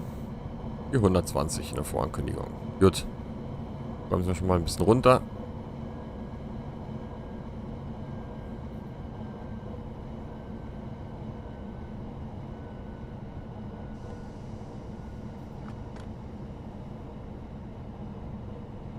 Und auch bei den 100, die gleich vorangekündigt werden, auch immer an den Geschwindigkeitsprüfungen. Oh, was ist denn hier los, ey? Ja, richtig Bambule hier im Bahnhof. Ich glaube, hier im Simulator wird auch gestreikt, wenn man sich das so anguckt hier. Alles voll mit Zügen hier. Aber ziemlich heftig im Fahrplanmodus. Da müssen ja nicht alles fahrbare Züge sein, können ja auch KI-Züge teilweise sein. Oder einfach nur Dummy-Züge.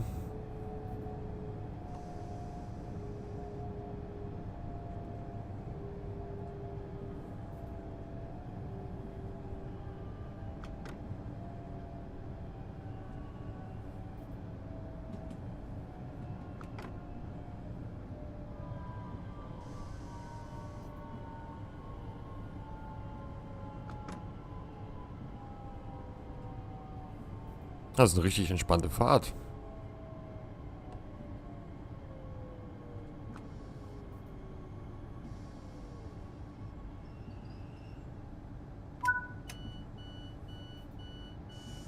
Bremse schon mal lösen. Wie spät haben wir?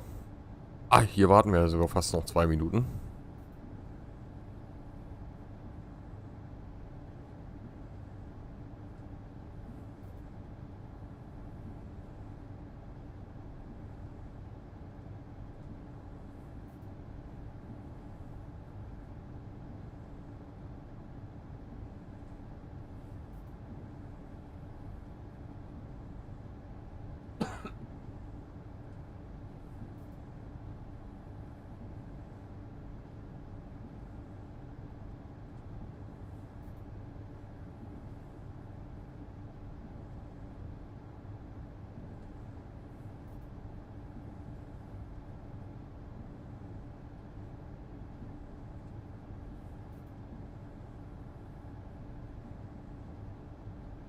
So, noch eine Minute warten.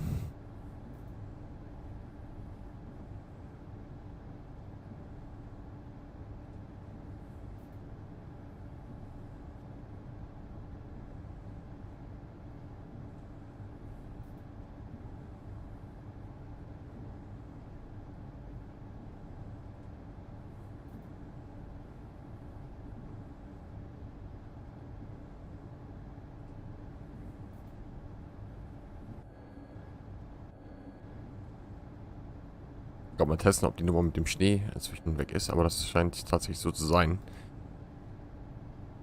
Also es war ja mal eine Zeit lang so, dass wenn man rausgetappt ist aus dem Führerstand, dass dann der Schnee von den Scheiben weg war. Das ist hier nicht mehr der Fall. Sehr schön. So soll das sein. Kontinuierlich verbessern. So, dann fahren wir mal rein nach Aachen Hauptbahnhof. 1,7 Kilometer.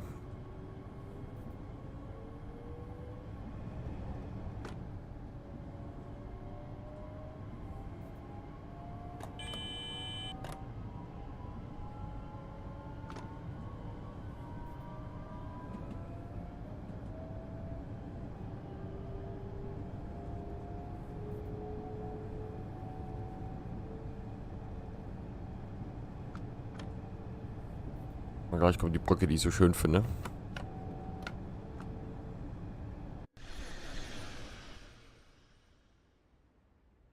Ja, dauert noch einen Moment. Da sind wir noch ein paar Meter unterwegs.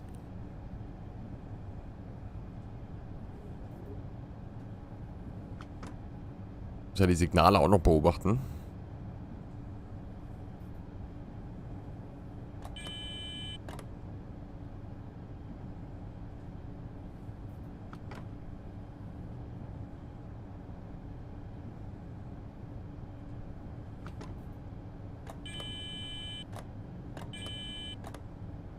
So, die Zugbeeinflussung nehmen wir noch mit und dann versuche ich es nochmal hier einzufangen. Nämlich diese Brücke ist das, die ich so genial finde. Eigentlich können wir noch das Thumbnail machen.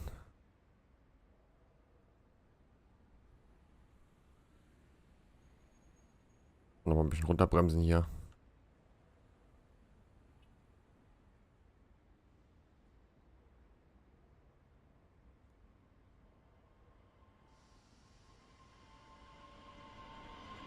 Mal gucken, welches Thumbnail ich nachher nehme. Ein bisschen zu schnell noch. Ist auch ganz schön Verkehr. Holla die Waldfee. Ah, da hat sich eine V60 verirrt. Wann fahren die denn hier rum?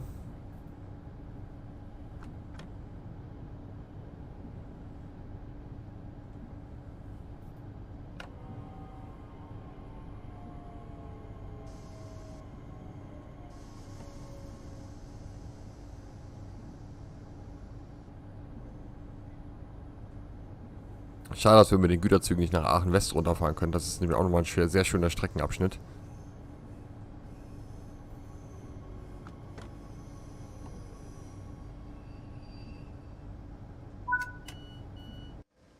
Aachen West, das wäre diese Strecke hier runter. Das ist sogar nicht sehr weit. Lass es 2 Kilometer vielleicht sein, wenn es hochkommt. Weiß jetzt nicht aus dem Kopf. Aber wir haben unser Tagesziel erreicht. Nämlich hier drüben anzukommen. Mal 2 Kleinigkeiten kurz gucken. Ah, okay, hat sich nicht mehr gelohnt. Naja, das war unsere Fahrt hier mit dem RE 9 Aachen Hauptbahnhof. Ich hoffe, ihr seid in der nächsten Folge wieder mit dabei für die Trains in World Zuschauer auf dem offiziellen Kanal. Euch wünsche ich jetzt noch einen schönen Abend. Meinen Zuschauern natürlich auch, die das ja zeitgleich hier gesehen haben, das Video. Und dann hoffe ich, seid ihr auf meinem Kanal dann auch mit dabei. Für alle von euch nochmal die Einladung, ein Abo dazulassen, die Glocke zu aktivieren, dann verpasst ihr nichts mehr. Däumchen nach oben dürft ihr natürlich sehr gerne da lassen. Kommentare werden von mir persönlich beantwortet, auch die auf Trains in World. Wichtig dabei ist, dass ihr mich dann auch verlinkt in diesen Kommentaren, sonst kriege ich das nicht mit. Und dann dürft ihr natürlich auch sehr gerne auf meinen Discord kommen. Den Link dazu, den findet ihr bei mir auf dem Kanal in jeder Videobeschreibung, beziehungsweise für meine Zuschauer wie immer in der Videobeschreibung. In dem Sinne, euch jetzt noch einen schönen Abend und wir hören und sehen uns dann spätestens morgen